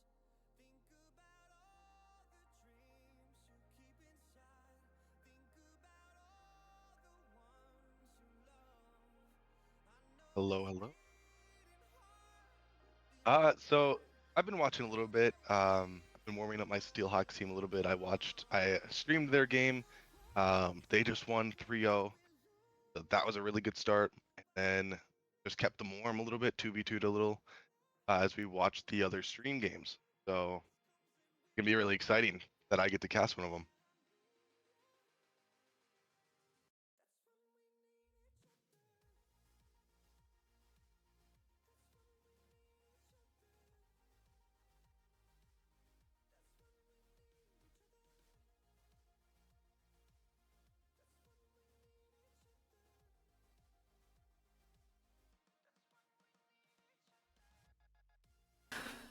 All right, guys, listen. When do we ever have AK Mike at the AK. at the beginning of a stream? When do we ever have that? I always have to forget. It's just a tradition at this point. Good comms to all those of you that helped out. But as I was saying, our first match of the day started with the Burnsville Inferno taking their first win of the season, their first series win. No longer 0-6. And I did hear through the grapevine they also won their second series. The upward trend for them. Hey. That's how it starts. Yeah, that is how it starts. So congratulations to them. Second series we just watched was the Bemidji Lumberjacks taking the Minneapolis Miracles in 4 as the Miracles go 0-2 for the night. Unfortunate night for them. As the Lumberjacks get their account started and they play their next one right after this. Yeah. I mean, I haven't what Des Moines has done so far. I think they lost. They lost 3-1 to Bloomington. Fargo just up Kansas City at 6, but they've had a little bit of time to cool off. But yeah, it's gonna be definitely a good one. I'm really excited because not only is it my franchise, but on the other side of the ball, you have Ari, who was my GM/teammate. So it's definitely gonna be a good game. Not only to watch but to cast, and both sides are gonna be pulling on my heartstrings a little bit. But I mean, it's got to be a solid one. I know that both teams have significantly improved. Steelhawks obviously closer to the top than the Des Moines team is, but you got to know at this point they're a little hungry. They want to get their get back, and what a way to start if they could take down the Steelhawks. Yeah, and I am very I'm looking forward to this match because there's been a lot of talk happening between the franchises and a lot of friendly banter as we look at the two rosters. And this Eli has and Maul team have been interesting. That Eli's season started with Flair, who we watched in that first series, and then he picked up Flair for Haz, and his season so far has just been on an upward trend. They sit in third in the standings, and they've been really, really good. On the contrast, you have the Duratio who their season has been so-so. They've been playing a lot of close series, but unfortunately for them, they have been losing some of them as they look to solidify, consolidate, and like get the season off rolling as the series gets 100%. underway. And we see Mal try to take it across. Papo's there, 50s it, tries to get another one. Eli catches it. And one thing I've noticed about a lot of game one, a lot of feeler trying to test out, see what the other team's capable of, and see, what is everyone's play style. Because you don't always know every challenger player, and you don't know how they play with their current team. I mean, we saw both T-Jack and Ari just in Rising Star last season. And so how do they plan a child team? And where does their other player fit in with them? And the same thing goes with this other roster that just joined up a little bit ago with Haz, Al, and Eli. Really excited to see how game one can kind of go. If it's going to be just swinging back and forth, or if it's going to be just feeling out a little bit of awkwardness. Yeah, I mean, from the perspective of the ratio, like I said, this season has been so far. Having said that, like a couple weeks ago, for Major One, they had Caesar subbing in for T-Jack, and they won two series against two solid teams, and they made a run, and like they were playing really well as a team. Ori and Papo especially were like bouncing off each other super well. As Papo dunks Maul on the goal line to get the account for this match started. I mean, that's just a good challenge. He's taking it across the net. You have to try something, and it really worked out in their favor. Yeah, and like what I was saying before I got rudely interrupted by that goal, is that even though the season of the ratio started as they they haven't loved the start, they have been working together a lot, and like they've been working on it. They've been grinding. They chose not to make a real roster change, even though it was considered. I heard through the grapevine. As has almost levels the matchup. Good save from Mari, I believe. The games the Duratio were losing were all very close games. A lot of easy fixes that they could figure out, and I think with time, this is a very dangerous roster. They're all dark horses. All of them individually get underrated as T-Jack almost lost one, Mal able to get it away. And I really like this Duratio roster. Yeah, one thing I know about Ari, he is, one of the most grindiest players that I've seen. He's constantly wanting to improve pod review, trim, all of those good things. And if the other team likes to adopt that same mindset, like you said, this could be the most dangerous team in Challenger if they can just fix those little mistakes. As we see one shot right at the net as Hav ties it up, 37 left on the clock. I mean, just an absolute heater. And fantastic pass from Eli. Couldn't quite get there. I mean, that was about as close as it could possibly get. And Has trying to tell us, hey guys, talk about me. It's my turn to speak. I just got on this roster, and since I've been on it, we've been on a heater. I believe they're like 3-1 with him on the roster. They've been doing really well. And the first pick of Challenger, Eli, his rosters, regardless of who's on it, will always have really high expectations. They may not have lived up to those expectations in the major. We shall not speak of that result. Yeah. That But I mean, it is your franchise. Yeah, I keep forgetting. Yeah, but so far, like their league play season has been really solid, and they'll be looking to continue that. No, 100%. I believe if they win this, they were just talking about it. I don't know. I did not fact check this, but they were talking about they might have the best play win-loss for like just the most wins in league play if they walk out of this one with a W. So again, I did not fact check that, but I believe if it's not the best, it's one of the best. But Derecho are 100% keeping this game close. As takes up the wall, tries a 50, gets it past Ari, but he gets sent to the out there now. It's passed back. It's a little bit of awkwardness. Papo just forces the ball up, and we see a lot of air dribble plays, not a lot of passing from what I can tell. A lot of solo play attempts, which I don't hate. Gives us a lot of clip material as Has tries to dunk it down. Couldn't quite get there. Back up for the touch just to make sure they don't get scored on. Eli tries to pass the middle, but Papo's there for one touch. And T-Jack with a little bit of a miss. Eli is up to try to read it. and I'm really excited because it looks like, how these balls are being thrown around. Pause. There's got to be some crazy goal that's about to happen. Yeah, and I think like everything happening so far with the game having being 1-1 with a minute left, like validates everything we've been saying about both these teams being really, really solid rosters. One of them underperforming just in terms of just the results not going their way. But playstyle wise, they're it's a solid matchup with a lot of good players on the field, and that is exactly what we're seeing as Ari almost gets a redirect. Fakes it for Papo. T-Jack tries following it up, gets bumped by Maul, and both teams trying to heat up in the last 24 seconds of this matchup, trying to take it before OT. 100%. And 13 seconds left on the clock. TJ has the ball.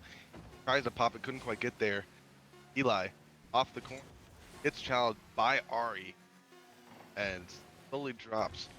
In overtime here, it's looking like it's definitely possible. Gets sent middle to T-Jack. Papo is there. A little awkwardness. Doesn't quite get it. And we've got game 1. Yeah, and this is exactly what we wanted, and this started off with a banger. Whoever takes this will set the stage, but I don't think it's sometimes like winning game 1 it starts off the series strong and you're able to just build up on it. But I think these teams are so evenly matched that we will be going back and forth all the way to a game 5. I don't think either of these teams are momentum based at all. I think it doesn't matter who wins game 1. It's just either team could pop off at any second. Yeah, it does. That may not be good for the schedule. We'll just keep running late. It's okay. But it is good Rocket League. It's good for all of us to watch, and yeah, some of us, Brian's are sorry. Tries to shoot it. Gets a little bit of an awkward touch from Papo. Ari there, clear to the corner, and Eli meets him at the top. Is up. Gets a 50 past 1. There's no one in net. Can now clean it up. He can't quite get there. T-Jack with a fantastic save. Eli can't do anything but just hit into the corner and hope someone can get there. A double whiff. Ari, no boost. Plays for the 50. Gets demoed. Takes up the wall. Gets it over 1. Not quite. As it gets hit. Ari is trying to follow this up. He catches it. Awkwardly puts it backwards. Has already up in the air. Ari there now. Almost a one-on-one situation between Ari and Eli. Eli hits into the corner. T-Jack tries to put it mid. With the clear. Kind of got almost a little bit of a double commit coming from Fargo. And they send it to the wall. And, I mean, I hope we don't have a super massive long overtime. But content-wise, that's fantastic. Yeah, I mean, it doesn't seem like either team's like scared to go for it. Usually in OTs, like especially in game 1, both teams like don't want to lose that and they play super safe. Both teams like diving at it as and Paul almost pitch it into their own net. And this OT, it looks like it can end at any moment as Eli puts one on net. Ari low boost, able to get it away. Tries following it up himself, dunks Eli, and we go back down the other end, continuing the back and forth nature of this matchup. And a double 100%. commit by the Duratio. One mistake is all it takes, and you're 1-0 in the series.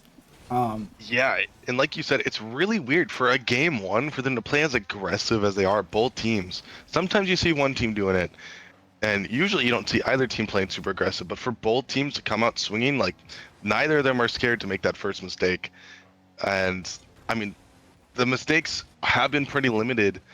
They're just playing really good Rocket League. As we see Ari try to get up there and get a touch, a miss, but Papo is there, sends it off the crossbar. T-Jack tries to clean it up, and he takes it, giving the Derecho a 1-0 lead in the series. That's a T-Jack bang, as we like to call it.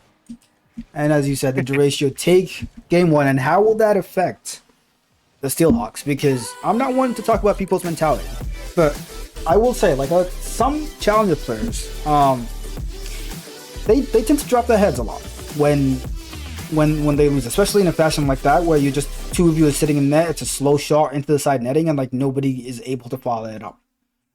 Hopefully they can dust themselves off and continue to give us a good series. That was an excellent finish from T-Jack and the Duratio.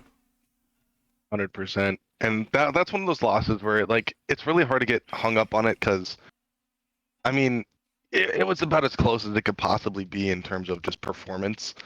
It came down to a really long overtime, and it wasn't even necessarily a mistake that killed Fargo, but more so just not expecting the first miss, and then everyone was just awkward.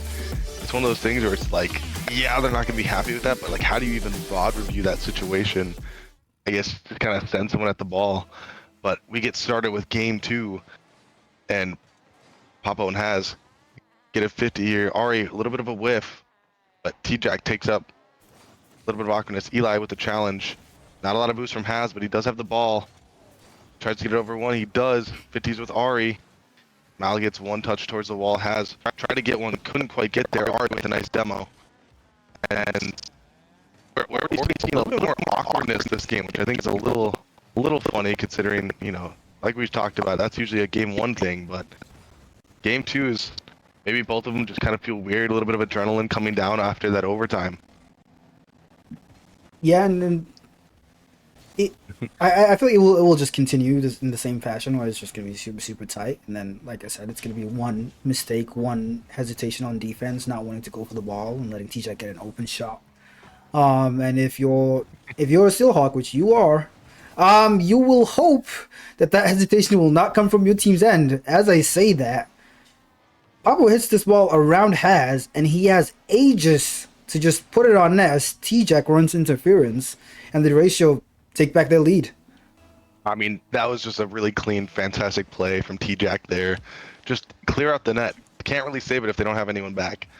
And so I play that play style a lot. I know what it's like. Sometimes it's frowned upon, but like if it's getting you basically open nets like that, you take that every time.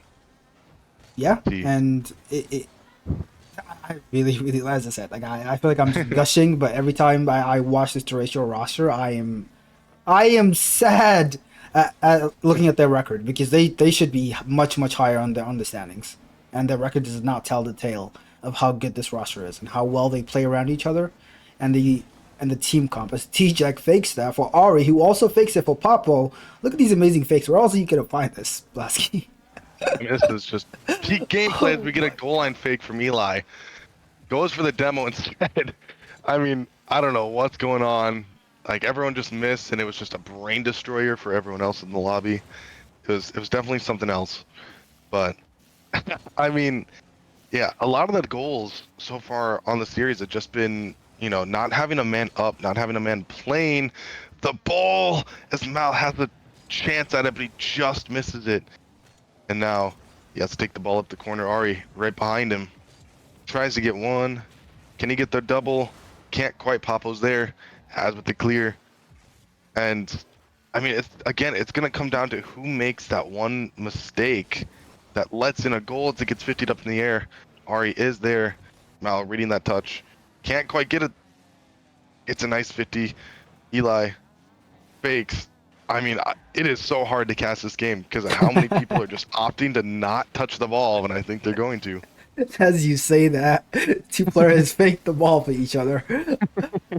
And if you're the Duratio, you want this to continue. This game being just boom ball, just throw the ball at each other, just jump at it, fake, low boost. Half the people are, and this is what you want, because this runs down the clock already. There's only 2 minutes left as Papo, again, nobody challenging, as Haz and Eli bump each other. Give the ball to Papo, who just hits the sidewall.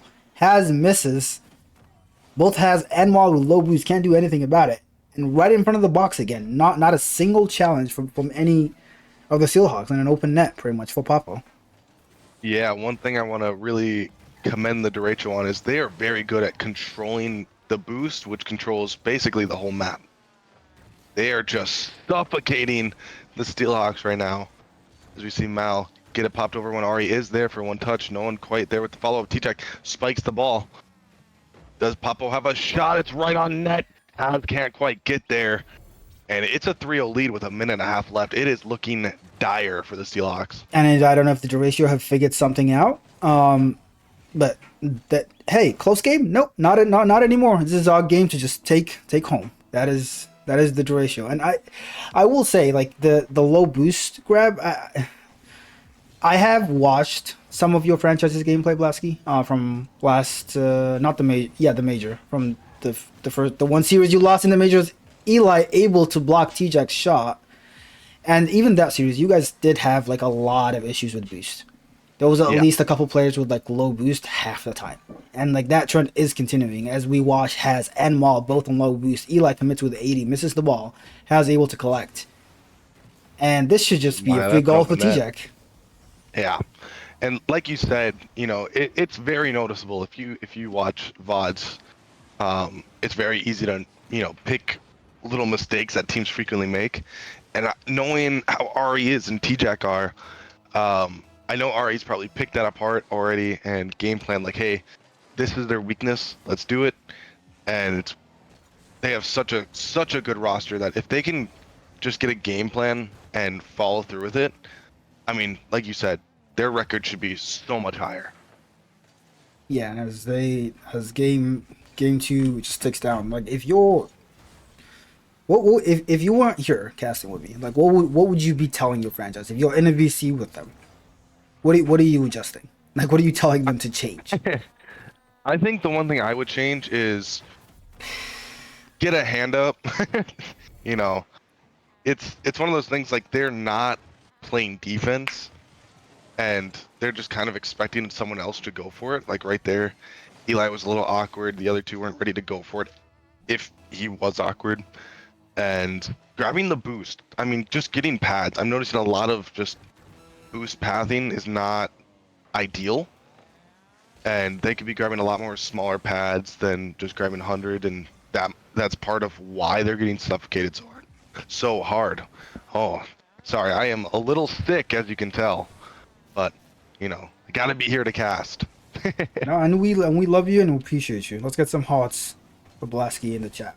But I agree with you completely. Like I think 3 out of the 5 goals have come from the corner, the Steelhawks corner as Eli gets one back on 0 seconds. Maybe that will spur them on. Hey, they have 1 goal unanswered. Good hype. Yeah, it could be momentum. It could be, hey guys, it's 0 seconds, we're up 5-0. Who cares? Either way. But, I mean, just a fantastic game.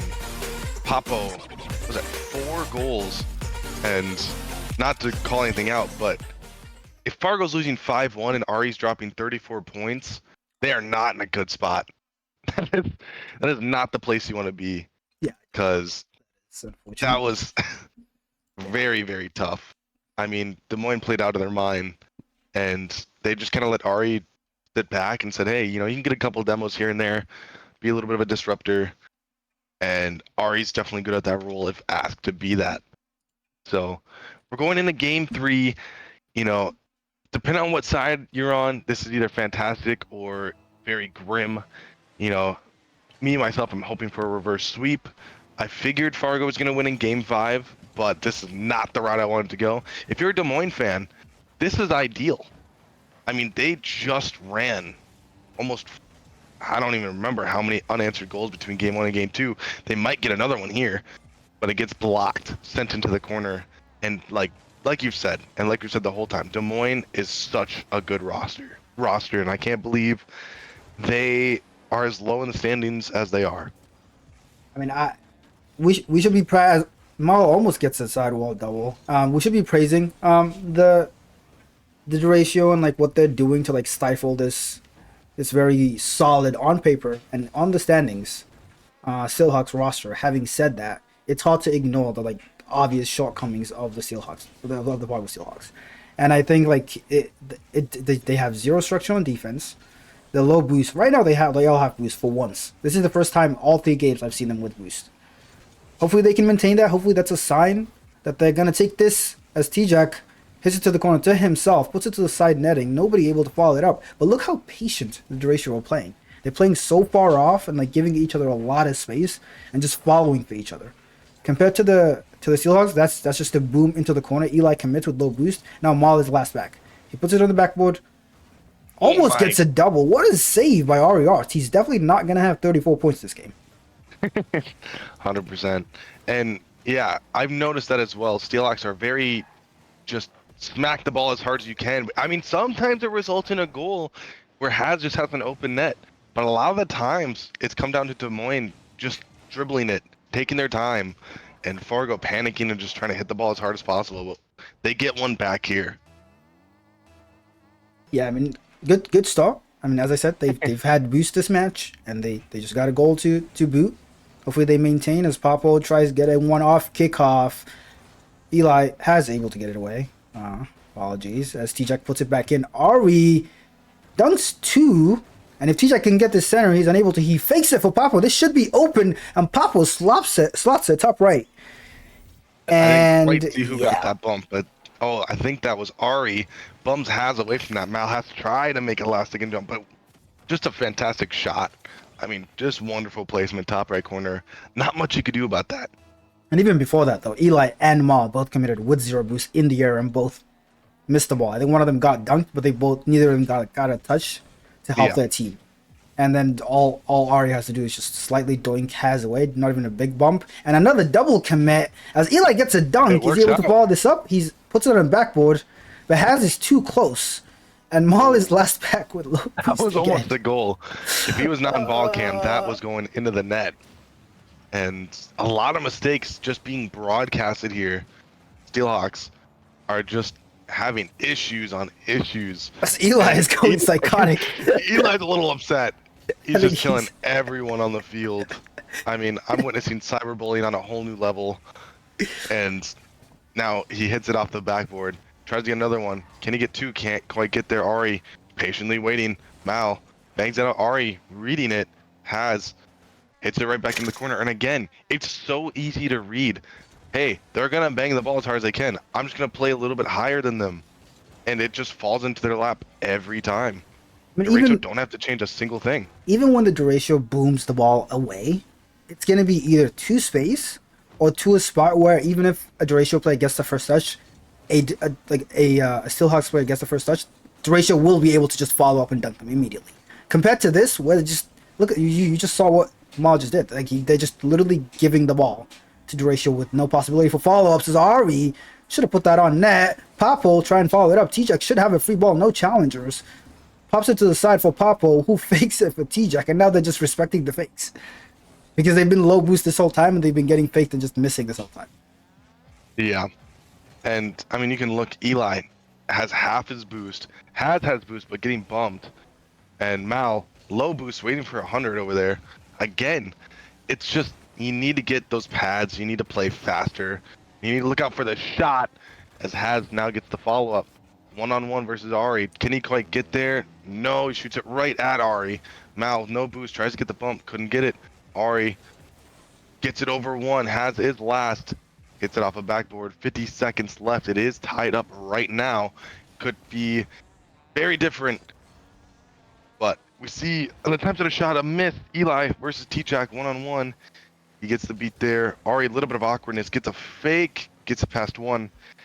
And I mean, it's been on the ball, or the ball's been on the side of the Steelhawks for so long.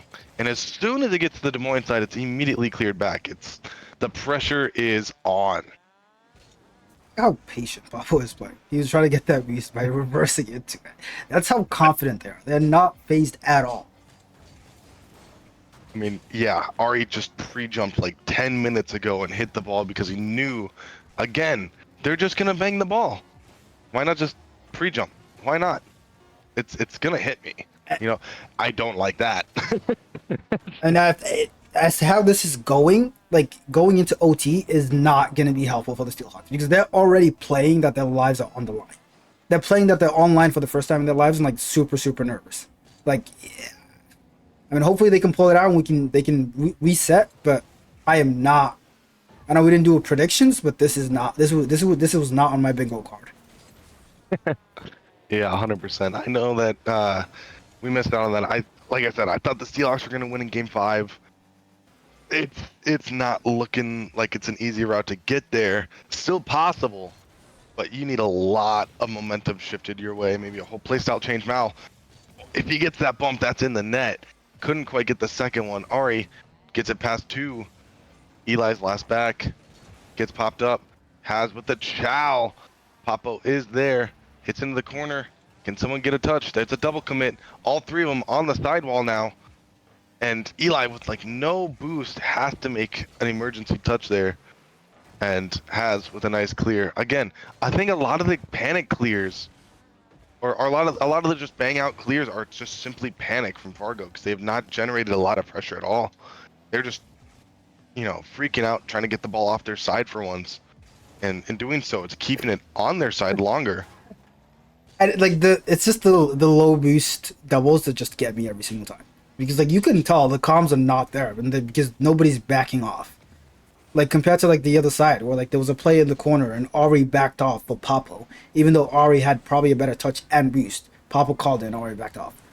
Like Yeah. I am very curious to find out later what the comms are like. And look how patient. How are they allowed to have this much space in front of the net? How is that ball allowed to bounce? Where's the first and Yeah, second man? I don't know where the Steelhawks were in that situation. I think everyone went drop back for boost, and that's just not what you want to do. You need to get some pressure.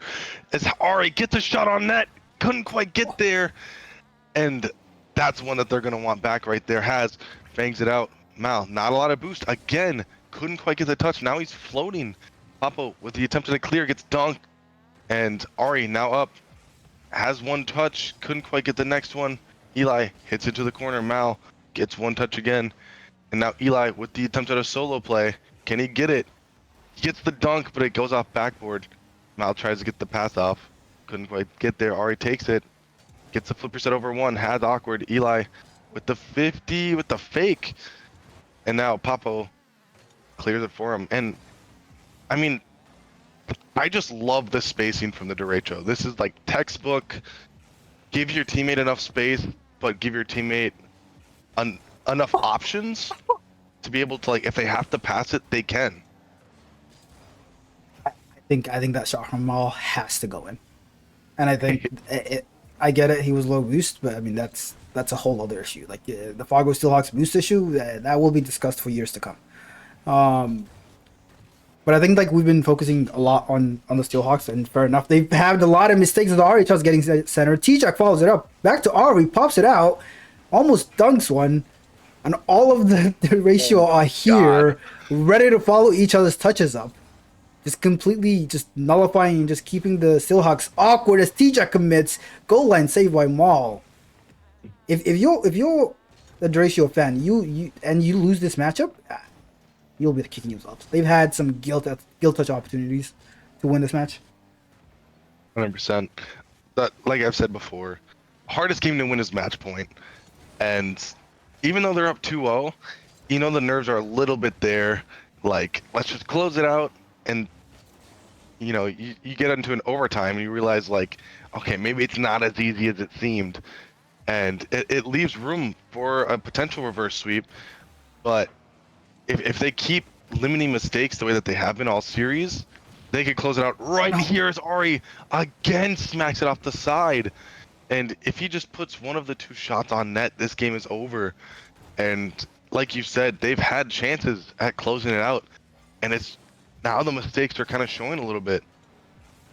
Yeah, but the mistakes on the Steelhawks side are also still showing. So like I don't know if they'll be able to take advantage of it, as there's pretty much a triple commit from the Steelhawks. T-Jack dunks it into the corner. He still has possession, puts it on net. Ari should be able to finish, and he's not gonna miss that one. Yeah, that was a triple commit again. Not how you want to lose that. I mean, a panic touch. You don't think anyone can get back. Eli maybe could have, but I mean, to be put in that position in the first place, it's just awkward for everyone. Not much you could do there. And we see a 3-0 sweep in favor of the Des Moines. They gotta love that for the standings. They're sending a message, honestly, with that win. Yeah, that was an excellent sweep by the Duratio, but I know you said you would have predicted that the Steelhawks were going to take it in 5. I would have predicted that the Duratio were going to take it in 5.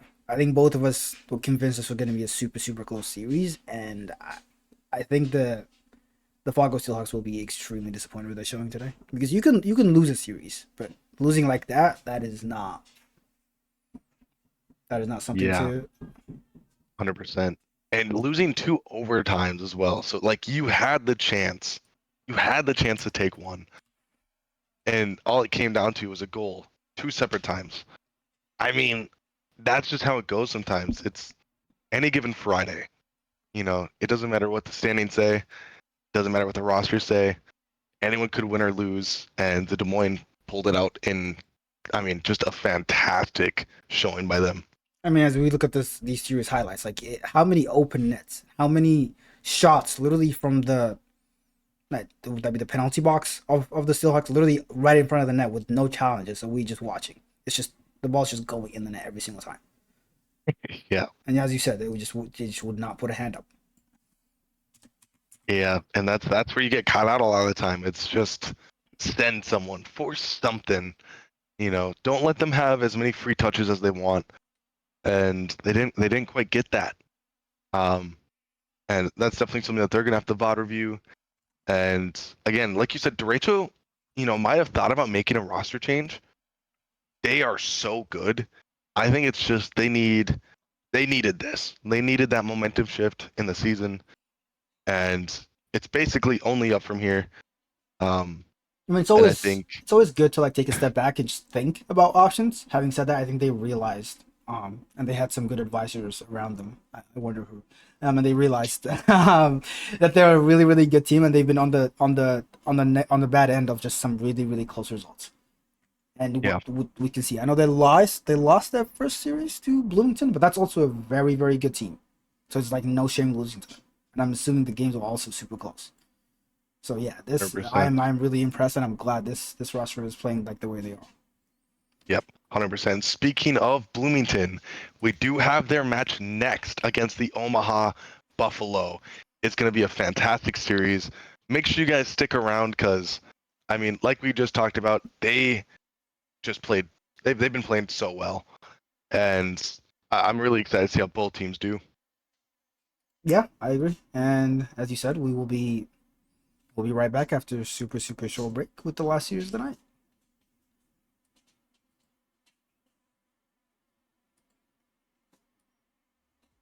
You all good? I am not good.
Hello, MCS. We are back.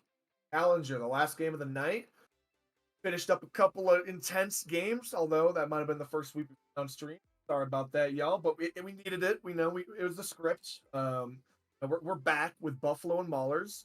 I think we got a little bit of time here before we get going on the game. I'm joined here by Iwu.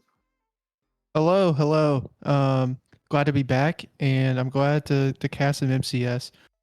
We've had one series go 5, one to go 4, one go 3, so I don't really know what we're gonna expect because we've run out of possibilities. Hoping for a good batch tonight.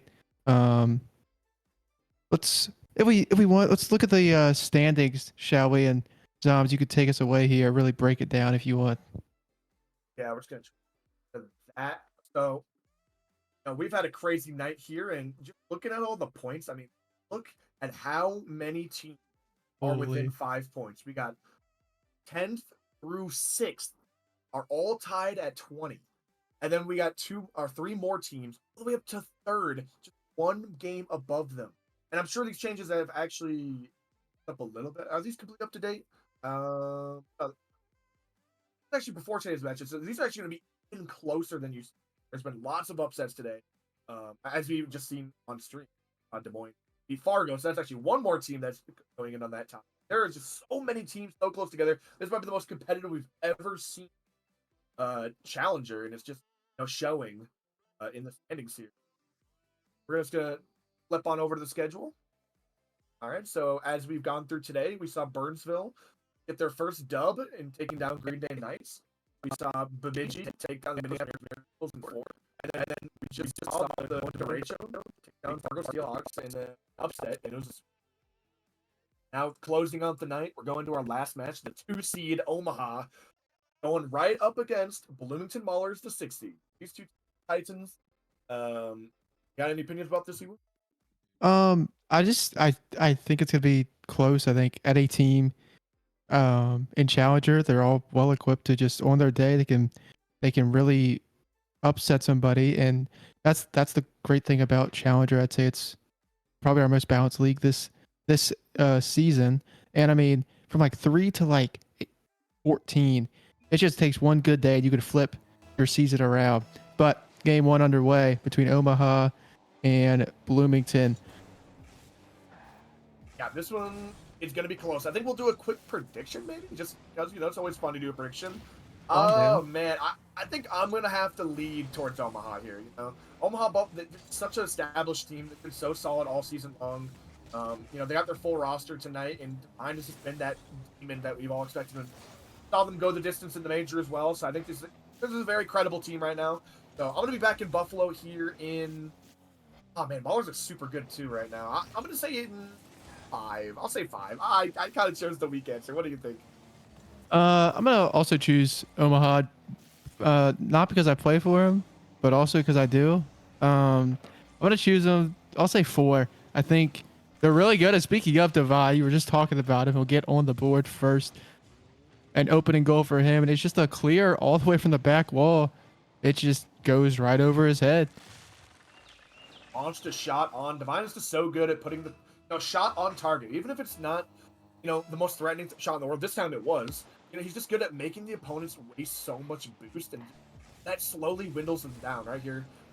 Mahler's going to want to find that one back. Clash finds a shot from the midfield to immediately equalize. Clash, it really just came out of nowhere. I mean, Case threw it over the Reese, threw it into mid, and Clash just fired off a shot, and it's just taking away that lead that Divine worked so hard to get, and going into this first minute of the match, and it's been a shootout. Yeah, I mean, we're right back even. That was a good goal from Bloomington. Definitely something they had to work harder for. And speaking of, Rob will get his second on the board for the Buffalo for his franchise.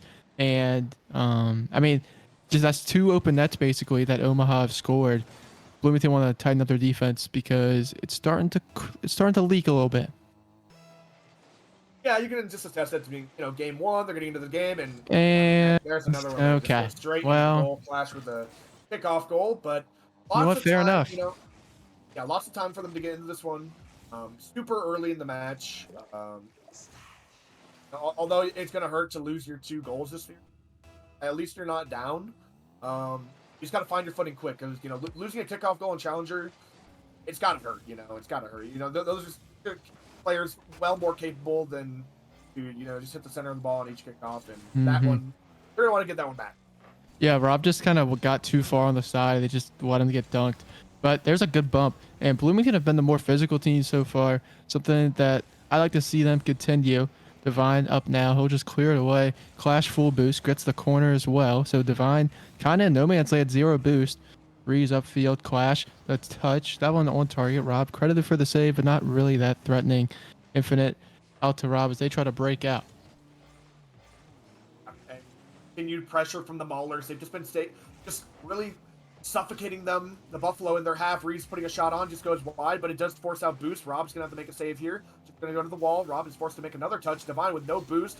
Let's watch Divine go for a crazy redirect. He's gonna go high. Quesadilla is trying to get the beat. He does find Clash in the middle, and Clash, a sniper rifle in the midfield, takes the shots and will never miss. He is 3 for 4 right now. Got a hat trick within 2 minutes of this first game, and this Ballers team is striking well when they have their chances.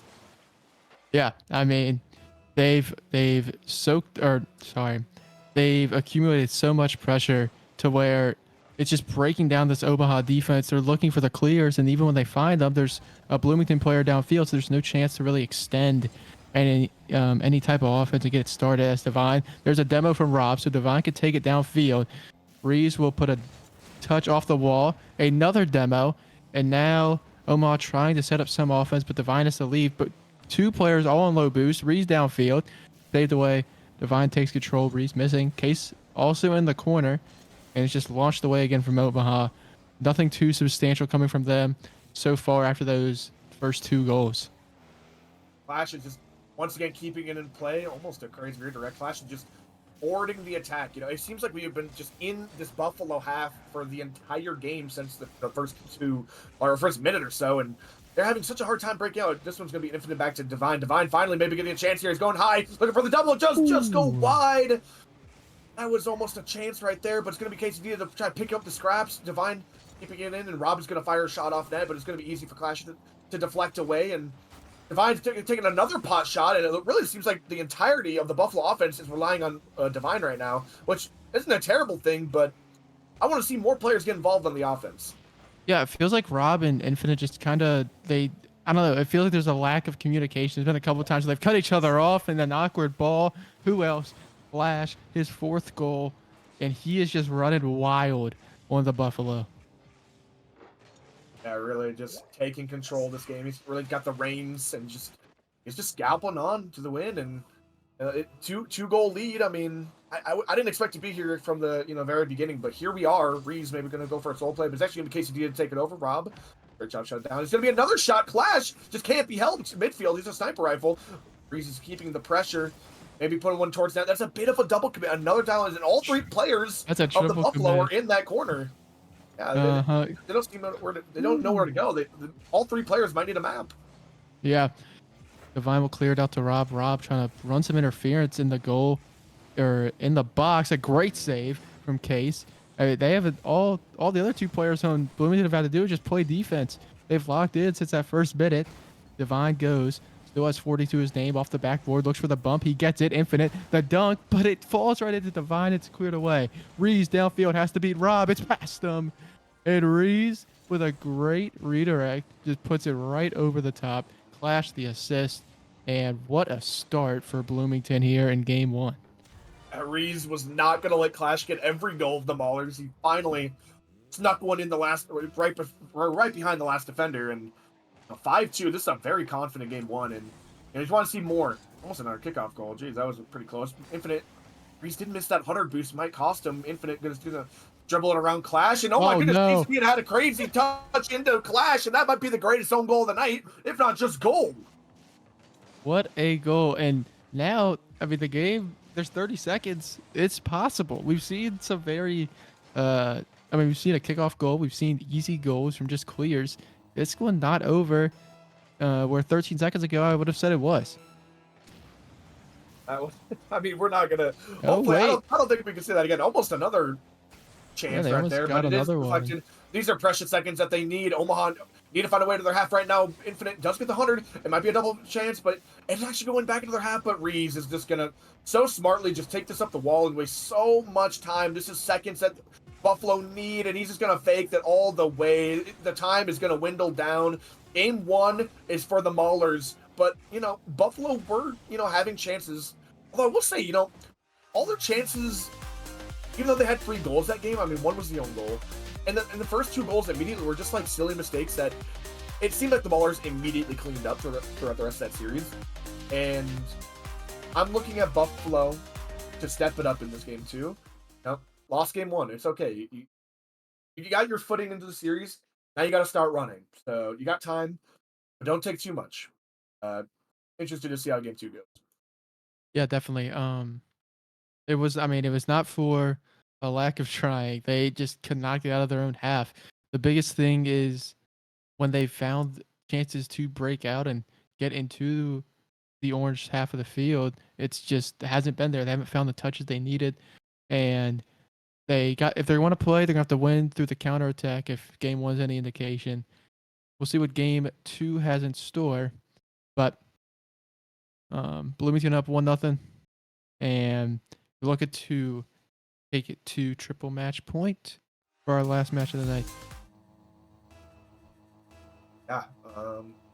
Going into this game 2 here. I want to see some changes. Not from Bloomington Ballers, honestly. I want to say after that first minute of gameplay, they looked super solid. I mean, they had that one silly own goal, but they ain't chalked that up to anything analytical. Now, Clash is finding Casey in mid and gonna get away from him, but that's okay. Reese is there just to take his time, bring it back to his corner. Divine is going to be there to beat him. Does force out a touch, but Reese is actually going to be able to get back to this one. Infinite, a heroic save, jumps up and blocks 2 of them. This time it's going to be Rob. High flying down the field into the corner, but Clash is there to meet him, and Reese is there to collect. Divine trying to get a touch here, but it's super awkward. But Infinite does at least get a cut on the ball. Casey keeps it low. Infinite is going to be there to get a clear out, and Casey is really awkward here. Infinite has no boost, but is still pressing the attack. Flash just opts to bang it down the field, relieve his team, and everyone's going to get boosted back up. This is back into the Omaha corner. We're very familiar with this spot here. Been here all last game, and they're just trying to break out. Oh, wait, this should be a goal. Oh, Infinite. I don't know if he had the angle because I couldn't tell from the camera, but looked like he might have had a chance on the shot. A good pinch out. Now Infinite will take over, start the solo play. He gets bumped off. It'll be the easiest save of Clash's life as Divine cuts. And I like what I'm seeing from Omaha now. They're playing, I feel like, just a bit faster, and they're causing Bloomington to have to make plays they're not comfortable with. The biggest thing so far. Reese and Clash all over each other on that back wall. Reese will throw it away, no boost. Infinite to the backboard. Clash should have, he will.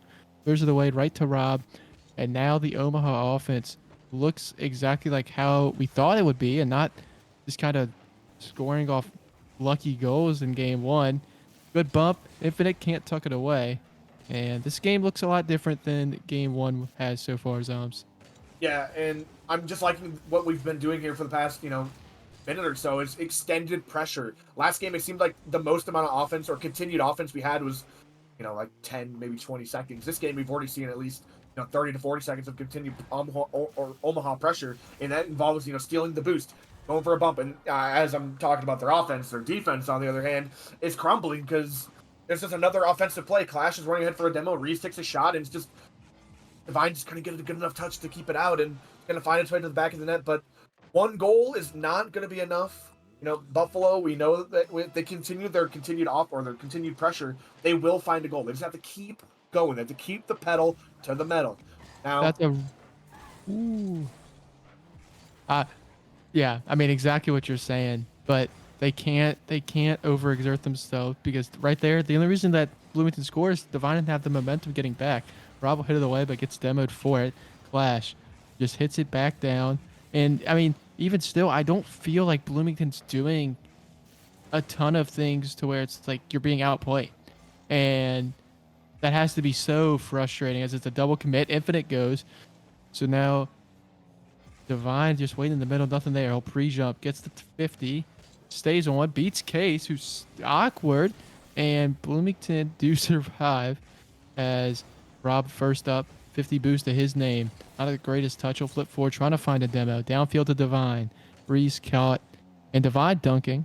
But now it's just kind of back and forth. Omaha need a goal in the next 2 minutes.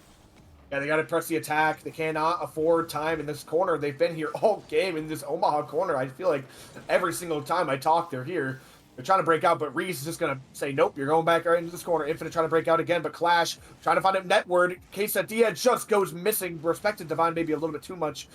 Reese is just happy to bring this back. I mean, if they have possession, that's time wasted, and they're not the ones that need a goal. It's Buffalo, and they need to find a goal right now. Looking for the backboard. Divine is up there, just keep it out. Quesadilla trying to find a goal. Divine does secure that boost, though, and Infinite trying his best to shut it down, but Clash is so happy just to keep it here. Rob might have a bit of a chance here, going for an aerial play, might get the reset.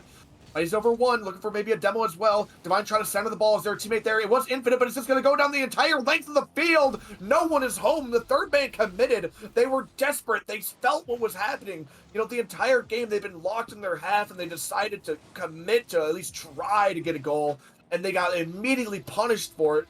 Now it's not a 1-goal advantage. It's a 2-goal advantage, and the nightmare just keeps getting worse. Yeah, that one, that's just Infinite. He overexerted himself. So he got hungry for that goal. Clash bumped off. Reese still there. Reese, a shot, just rattles the post, and that probably would have done it. Now Rob dunked by Clash. Case towards net. What a save! What a save by Infinite. Keeps it a 2-goal game. There's a chance.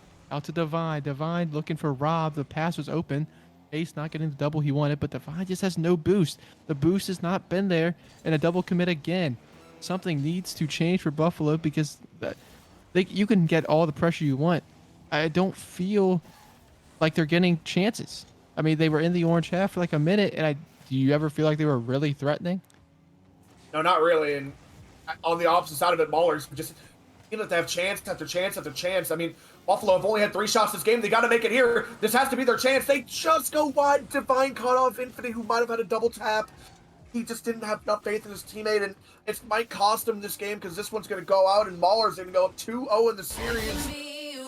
It's the Maulers who are leading the charge in this series. And man, the Buffalo, they have to come back from over now. And it's just so unlikely. We just almost never see that happen in Rocket League. It's just so mentally tough. It's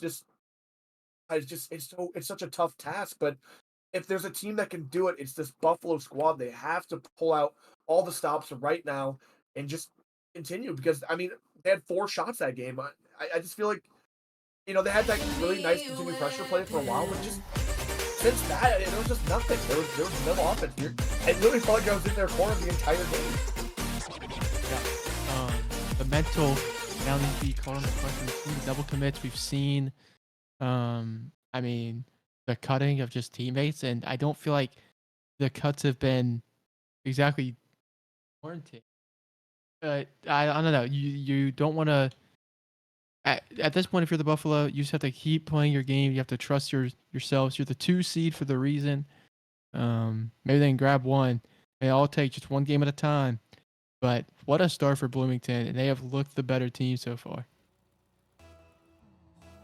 Yeah, they're just gonna, you know, be happy just to continue what they're doing. You know, keeping the pressure, always having a man on. That's a great demo as well. We haven't seen too many of those, to be honest, but you know, they're always welcome, and they're just happy to keep it in their half. I mean, they have no boost here, but there's no threat for a goal. They're just happy just to bring it around, waste more time. I mean, it sounds crazy wasting time with a 0-0, but when Buffalo haven't scored, I mean, honestly, like, they have not scored a real goal this whole game. Are they?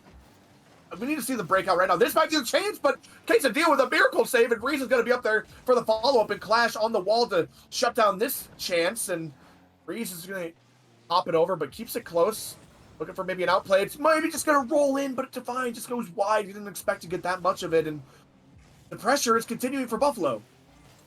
Yeah, that was just a clean whiff by Infinite. Now Bloomington got it into the corner, but nothing going. Quesadilla and Rob now jostling for position. A demo from Divine that should alleviate some pressure. Infinite will take over. No, immediately dunk. Divine last back. Has to beat one. No dunk. Breeze actually puts it back into the Omaha corner. Exactly where we've been all night. Rob should get this boost. He'll go up for it. He beats Reese. The double open. He can't find it. Where's the shot? No one close for the rebound off the backboard. And there it is. I feel like it's that lack of trust. They don't want to overextend and give up a free goal like they have a couple times. It's really, I mean, it's really a tough situation to be in. Yeah, and it just feels like the second man positioning has not been there tonight for them. And I understand that, maybe there's sometimes there's off games, but it really just feels like there's not been a second man. Maybe this is a good chance, and the second man just couldn't find it in the back of the net. This time it was Rob, but I wouldn't blame one individual player. It's been their entirety of their structure, and it just has not been the cleanest gameplay. Rob is just trying to get any sort of block, just called Divine onto it.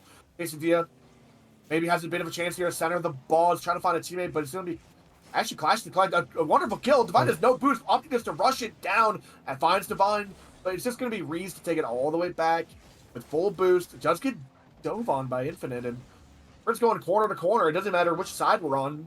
And it seems like no matter which corner we're in, it seems like the Maulers are the ones still in control. It doesn't matter if they're on their side, our side, which side. They seem in control. Yeah, it's been all Bloomington so far, but one goal could change things. Half the game to play, a must-win for Omaha if they want to avoid the sweep. Divine just beat out by Clash. Clash will give it the case. Divine still on the ball, just being a little rat. As he goes towards net, it is completely open. And Divine gives Omaha their first lead since about the 4:20 mark in game 1. Yeah, finally, Divine. He's that player that I look at on the Omaha Buffalo, and I think this is the guy who needs to put his foot down. He's the one that needs to step up and be that guy for their team. He is so good at just being that pass. He has such good game knowledge. He's always in the right place in the play, but so far he just hasn't connected on anything. This might be another chance. It might be a waterfall of goals now that they got one. Not quite this time. What a wonderful save by Reeves. They're keeping the pressure though, and it's only a 1-goal game. We've seen Muller score multiple goals each game. They need to find one here in game 3 to close it out, but we're actually stuck in this corner. We're the entirety of the other games. This would have been a great spot for them, but now they got to fight out. They got about 2 minutes here. Can they do it? Yeah, we will see. Reeves, what a touch. That goes over Infinite. Rob should collect, but he just gives the case. It's awkward. Divine with a flick. Clears the pressure for the moment, but he gets demoed. Rob, the touch. Case, no boost. Infinite has half a tank, but he's beat out. Divine, free ball, but he just gives it away, and that's what I'm talking about. He made something good out of it, but that was a ball where I feel like 9 times out of 10, he just pops it up and tries to do something. He just bangs it away. Now Quesadilla will start. Infinite up early, way early. What a touch. As that one a bit dangerous, but eventually cleared away. Flash to Reeves. Reeves off the backboard. No follow. And Bloomington will go away, I believe. I kind of brought up about that. That's one thing that we're actually been missing this game, and it's been the infield passes to Clash, and Clash is absolutely sniper rifling it in each time. We have not seen that too many this game. Now, Clash is trying to find a teammate in mid, but it's just going to be Divine. Divine maybe lets that chance get away from him. Does get a solid 50, but Rob going to have to commit to keep it safe. And Infinite maybe puts a nice shot on net. It might just go in. 2-goal lead from the Buffalo. A lead that really just came out of nowhere. A high-flying ball and a Clash who was trekking upfield didn't realize that the threat was there, and it was just too little, too late. The Buffalo double up on their lead late in this game and are keeping themselves alive in the series. Yeah, that is a huge goal for Omaha, for the confidence, for the mental. 30 seconds separate you from at least one more game, and they're doing exactly what they needed to. There should be a third, and it will. Infinite, a brace. Rob with that was Divine with the dunk here. That sets it up, and easiest goal ever to have. We'd like to see 3-0, 24 seconds. That should do it here for game 3. Yeah, it seemed like there was pretty much nothing going on for the Buffalo, and then that one goal went in where Divine just shot it in from midfield, and since then the confidence has been there. This time a goal is going to find its way into the back of their net, but it seems like the confidence of Omaha is back, and they're just willing to take the attack, and the second man is willing to push forward. This one just happens to find Flash's hood and rolls in the back of the net. Is there a chance? I mean, they got 18 seconds to find 2. Technically, there's a chance. It's not going to be easy. See how the kickoff, they do find it into Clash's hands, but Divine does a great job just playing the ball. Going to find it over 1. Reese is going to have the baby solo play here. Just going to bang it wide. Rob is actually left all alone. Does a great job just to put it into his corner. Gets a nice 50. Casey's gonna have to basically center this right now. It's gonna bleed out the clock enough, and Maulers are not gonna get out of this one unscathed. Buffalo forced this to a game 4. Yeah, I mean, even one game when challenge is so tight, you need all the game differential you can get. So I mean, even if you end up losing, you don't get swept. You get at least a game. It works better than not. So Omaha still need to take 2 more, but it's got to keep taking it one game at a time. They looked a lot better. Just 3 shots from Bloomington that game. The offense started to hum a little bit, and we'll see. That was their highest goal output yet. Well, I guess since game 1, but that own goal is kind of Mickey. Yeah, I mean, this is also, I don't know, it's their highest scoring game, technically, tied with the first game. You know what I mean? Yeah, I know what you mean, but I mean, I'm looking at the Maulers. I mean, they didn't get a single goal this game.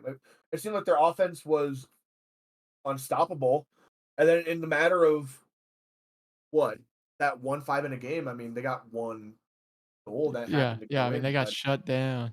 but it really didn't feel. I don't know. It just came out of nowhere. I feel like. I mean, it was just a complete swing in the momentum, and it was that one goal from Infinite from the midfield, and after that, it was just a absolute just waterfall of goals that came in and all in a flurry. And now I don't know what's going to happen. I predicted this game originally to be Buffalo in 5, but Hey, it's still possible. I don't even. It seems like we might get there, but it seems like every single game it's been a different story. I don't really know what to say anymore. Yeah, Infinite downfield, it beats Case. He'll stay on it. I don't really know if that's what he expected, but Rob will bang it downfield. I feel like Divine's been kind of the main man on offense as you come to expect, but you needed the other 2 to step up, and they did when you needed to. A good dunk. Divine was looking for the pass. Clash downfield. Could he get around it? He can't. Oh. Rob pinches out, and they escape the danger for the moment. What a dunk. A bit unlucky if you're an Omaha supporter. Divine clears it away. And he will beat Reese to this. He'll get this full boost and get the 50 on the Clash. Divine doing everything he needed to right there and to avoid any danger for the Buffalo. For me, the player I want to see step up for the Maulers at least in this game, that he was shiny in game 1, shiny in game 2. In game 3, he just had a not a great performance. Was Clash. Clash is just that guy for these guys. He's just really been their striker. He's just always putting shots on net. But last game, I don't even know if he got a single shot all game. I mean, I feel like usually when he's shooting, he's having very confident striking. Last game was not their greatest, striking game, and I don't know if that's due to, him actually like his shots not being good, or the infield passes not really being there, or maybe it's communication error. But Clash in that first game, had 4 of the goals. He's a striker. Just let him shoot, and holy, that game right off the post, and KCB has to do a quick double off the sidewall to keep it safe. And Clash is going for a crazy demo. He might just be stuck in the opposing net, but this might be a bit of a chance. Divine is left in a 1v1. It's going to be a nice pop, but Divine does a great job just to keep it safe. BCD is trying to find a way, but it's going to be Rob pressure on the other side of the field, trying to find a goal of his own. It's a bit awkward. Quesadilla shuts it down immediately. It's going to bring it across his goal, which is very dangerous, but no one on the Buffalo is going to take advantage. For at least a moment, as Divine's shot was blocked away. And, I mean, I don't know. The infield passes from Omaha have been a lot more dangerous so far. Rob just takes a shot, just keeps him honest, as he'll grab the demo as well. Infinite takes over, gets the 50. Case, 50's away. Divine already up. He'll win this ball. Can he do anything more with it? One more touch off the backboard. Where's the shot? Rob misses. Infinite. See, there it is. That is a huge thing that I just noticed. He doesn't go for that ball. He went for it earlier in the series. It cost him the goal. He turns around. We're still level. 2 minutes to play here in a pivotal game for Reese towards that. Infinite saves. Rob and Divine both go. Now Rob out of boost. Case called into action. Clears it to the corner, and he's demoed for that. Infinite to Divine. Just missing the infield pass. Their offense has looked so much better here in games 3 and 4. Yeah, and on the opposite end, there's been a lot of lacking offense, but score's still 0-0, nothing to show. I mean, all that talk, and there's only one shot from Rob on the entirety of that Buffalo team in 4 minutes of offense almost, and it's just been a lot of midfield play. This might be another great infield pass, but it was just a little too much for Rob. And Reese is a great touch out of his corner, but he's going to find Infinite, who just opts to bang it up, but Clash is going to be there to meet him. Trying to maybe start something here. Infinite puts Quesadilla in such an all. Rob actually gets a great bump, but he has no boost to turn and get a solid chance. Divine is just throwing himself at that ball. Rob gets that boost to spawn on him, but it does cost Infinite to be in a 1v3. Does a great job just to immediately shut it down.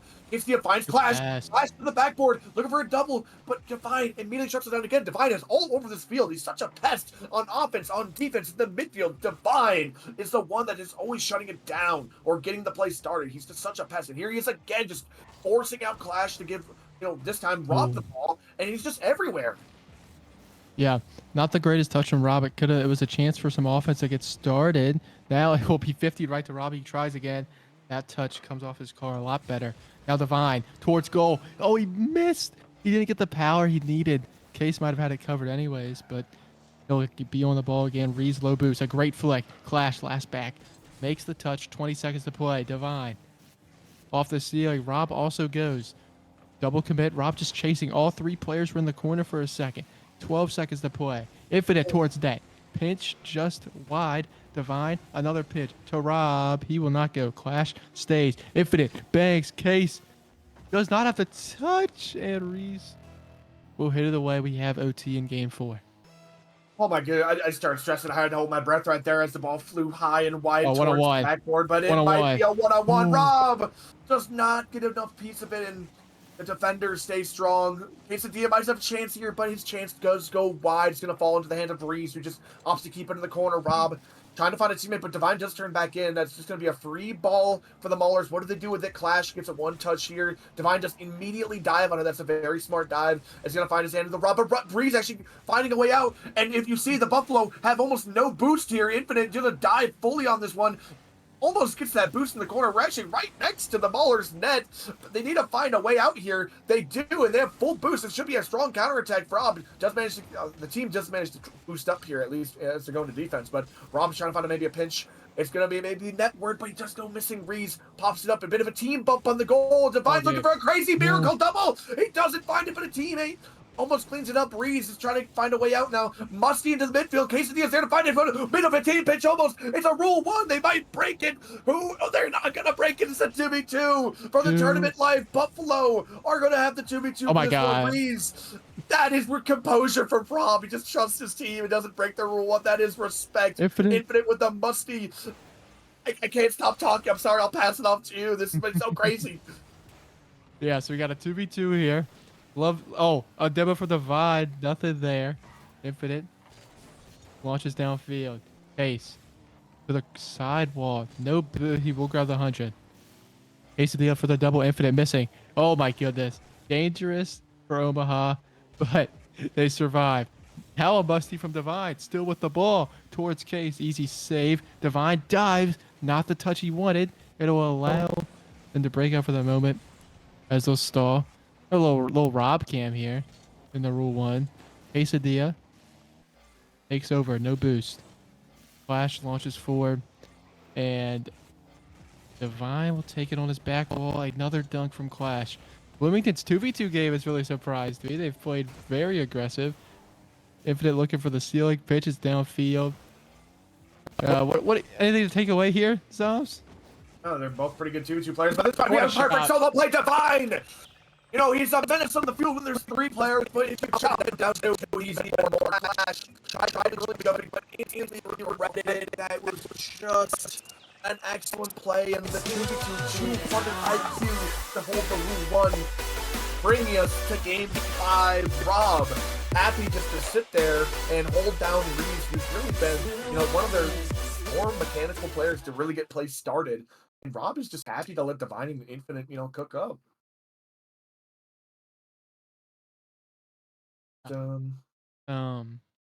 I mean, kind of unfortunate if you're the Ballers because I feel like they like their chances in 3v3. They've been playing so well, and it gets cut down to the 2v2.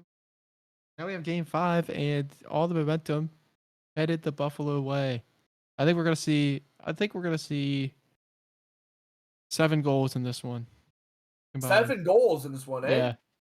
Yeah. So it's just like game 1, just a repeat of game 1. Yeah, basically. Interesting. They're breaking the seal open. Oh man, I would love to see a shootout. Now with how these teams have been playing, I don't want to say they've been playing nervous or not willing to dive. I mean, that's kind of how it feels though. You know, they've not been willing to jump on every single ball, every single chance, and usually when patient players, two patient teams play against each other, it results in low scoring games like we've seen. But hey, it maybe all of a sudden the nerves are gone. You know, sitting in a Rule 1, maybe Rob and Reese just want to start freaking driving at the ball chasing, and getting some crazy goals getting going. ACD trying to start something. It might be a bit of a doomsday chance. Clash has a chance. He does. Hits the bar. It goes wide, and that's a chance that we did not see Clash miss the entirety of the previous 2 games or the first 2 games. He's absolutely bottled it. A huge opportunity missed. We'll see if it comes to haunt them. Breeze takes 2 50s. Rob will control off his wall, and Clash will just clear it away. Infinite just bangs it away. Case will have it. 4 minutes to play here in game 5. A huge chance. Clash downfield. Downfield to him. Infinite through the corner. Nothing going. And Omaha's offense, it's been good at times. Other times it seemed kind of stale. For Bloomington, they need to wake up because they were shut out last game. Game 3, they only had 1 goal. So just 1 goal in about 15 minutes for those guys. Really want to see something else from them as Clash does just fire a bit high. Rob waiting downfield, looks to cut it. Good 50 out. And I really do think Omaha's taking this one the way they're playing.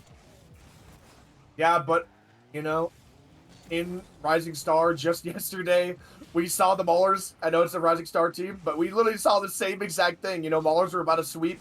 Buffalo started to reverse sweep, and then Maulers closed it out in game 5. I'm getting deja vu all over again. And then this time, Infinite are the one to open the scoring from close range. There's a misplay close to the post. Infinite doesn't care how many mistakes you make. He's going to capitalize on it. Bangs it into the net. That's a 1-goal lead 2 minutes into this first one. Yep. They got 3:12 to play. Already with a lead. They've looked so much better. The defense has been cleaned up.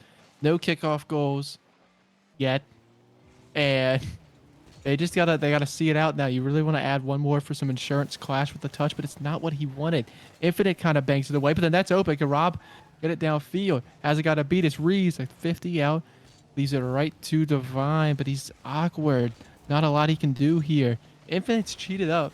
He does have full boost, so he should be fine. Ace does not get the touch he wants. Rob cuts. And downfield again. Should be pretty simple. Case back to midfield. To Reese, cut by Divine. And that's just something we weren't seeing earlier. Ooh. Omaha seemed a bit passive as that pinch does not go the right way. A good touch out. No shooter for the Buffalo. Bloomington still looking for a goal. Yeah, Maulers are clawing and scratching to get out of this one. They need to get out of their half. Maybe a bit of a play here. Casey is going to bang it down the field. Does it also get demoed? What? There's a bit of a chance here, a bit of a misplay in the midfield. Casey Diaz has a completely open up, but he went too slow. Divine able to get back.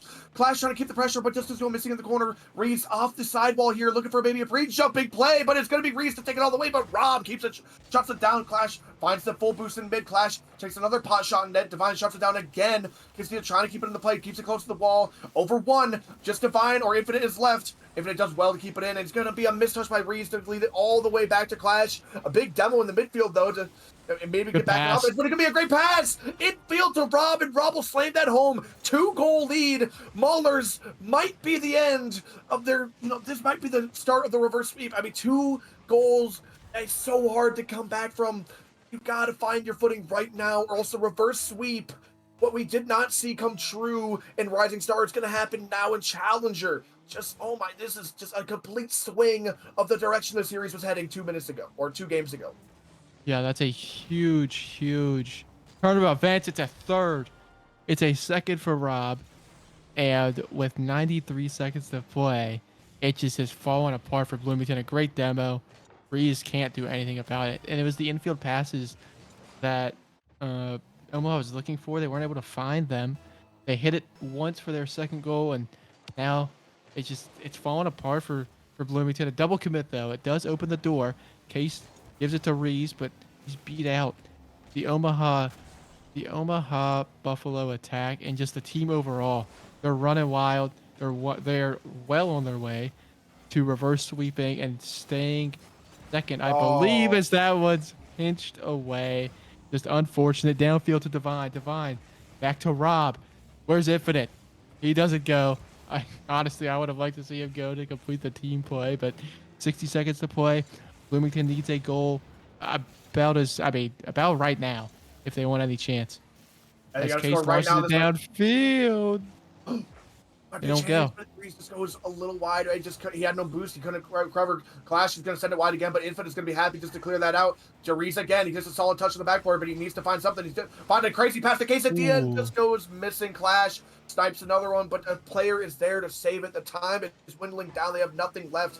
Rob goes missing, but it works as a fake. Clash plays around one. It's just going to go to nobody. It's in no man's land. Clash is chasing a demo. Maybe taking out some frustration on Divine. He couldn't even quite find him there. Infinite taking down the field. This is just a game. It's just going to be the goal to seal it. Might be the flex glue in this one because Infinite just styling on him at this point, flying down the field to secure the reverse sweep. Yep. I mean, it is. That's a statement from Omaha. It took him a bit. They keep it out. Nothing easy for Bloomington. It has been utter domination for Omaha these last 3 games. Rob to Divine. Infinite wants another, and why not? 5-0. You know, I said 7. I was wrong, but 5 still a pretty good, pretty good number, I'd say. Yeah, not a bad guess at the at the end of the game. At the end of the day, I mean, 5 goals. I mean, I feel like this game went from the closest possible. I mean, there was an overtime, and there was so much pressure at the first 2 games, and then all of a sudden we get to game 5 and it's Buffalo. I mean, I just can't believe it. I mean, Buffalo just took over, and once they started driving, they just never let up, and they just got faster and faster, and the Maulers got left in the dust. What a performance from the Buffalo to, take this game by game and to complete the reverse sweep that their Rising Star team couldn't do this week.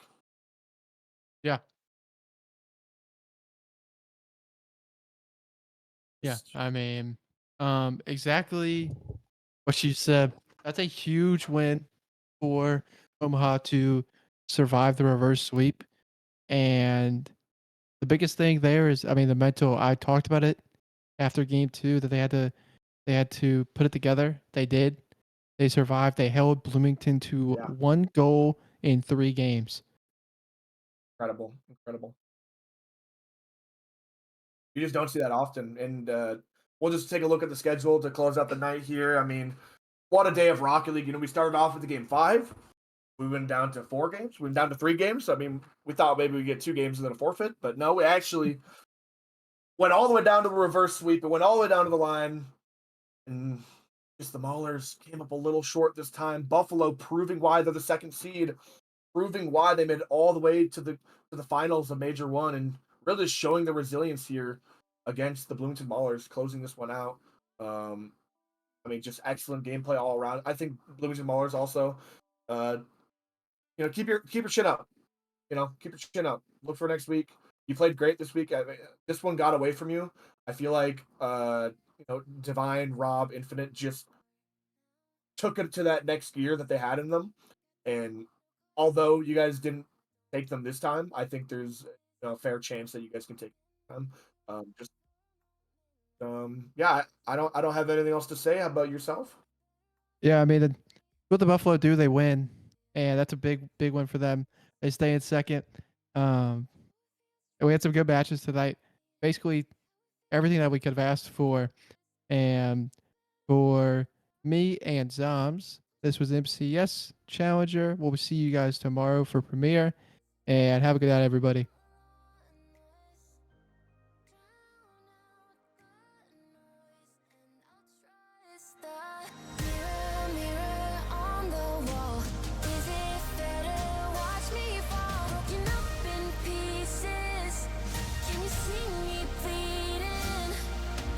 Mirror, mirror, tell me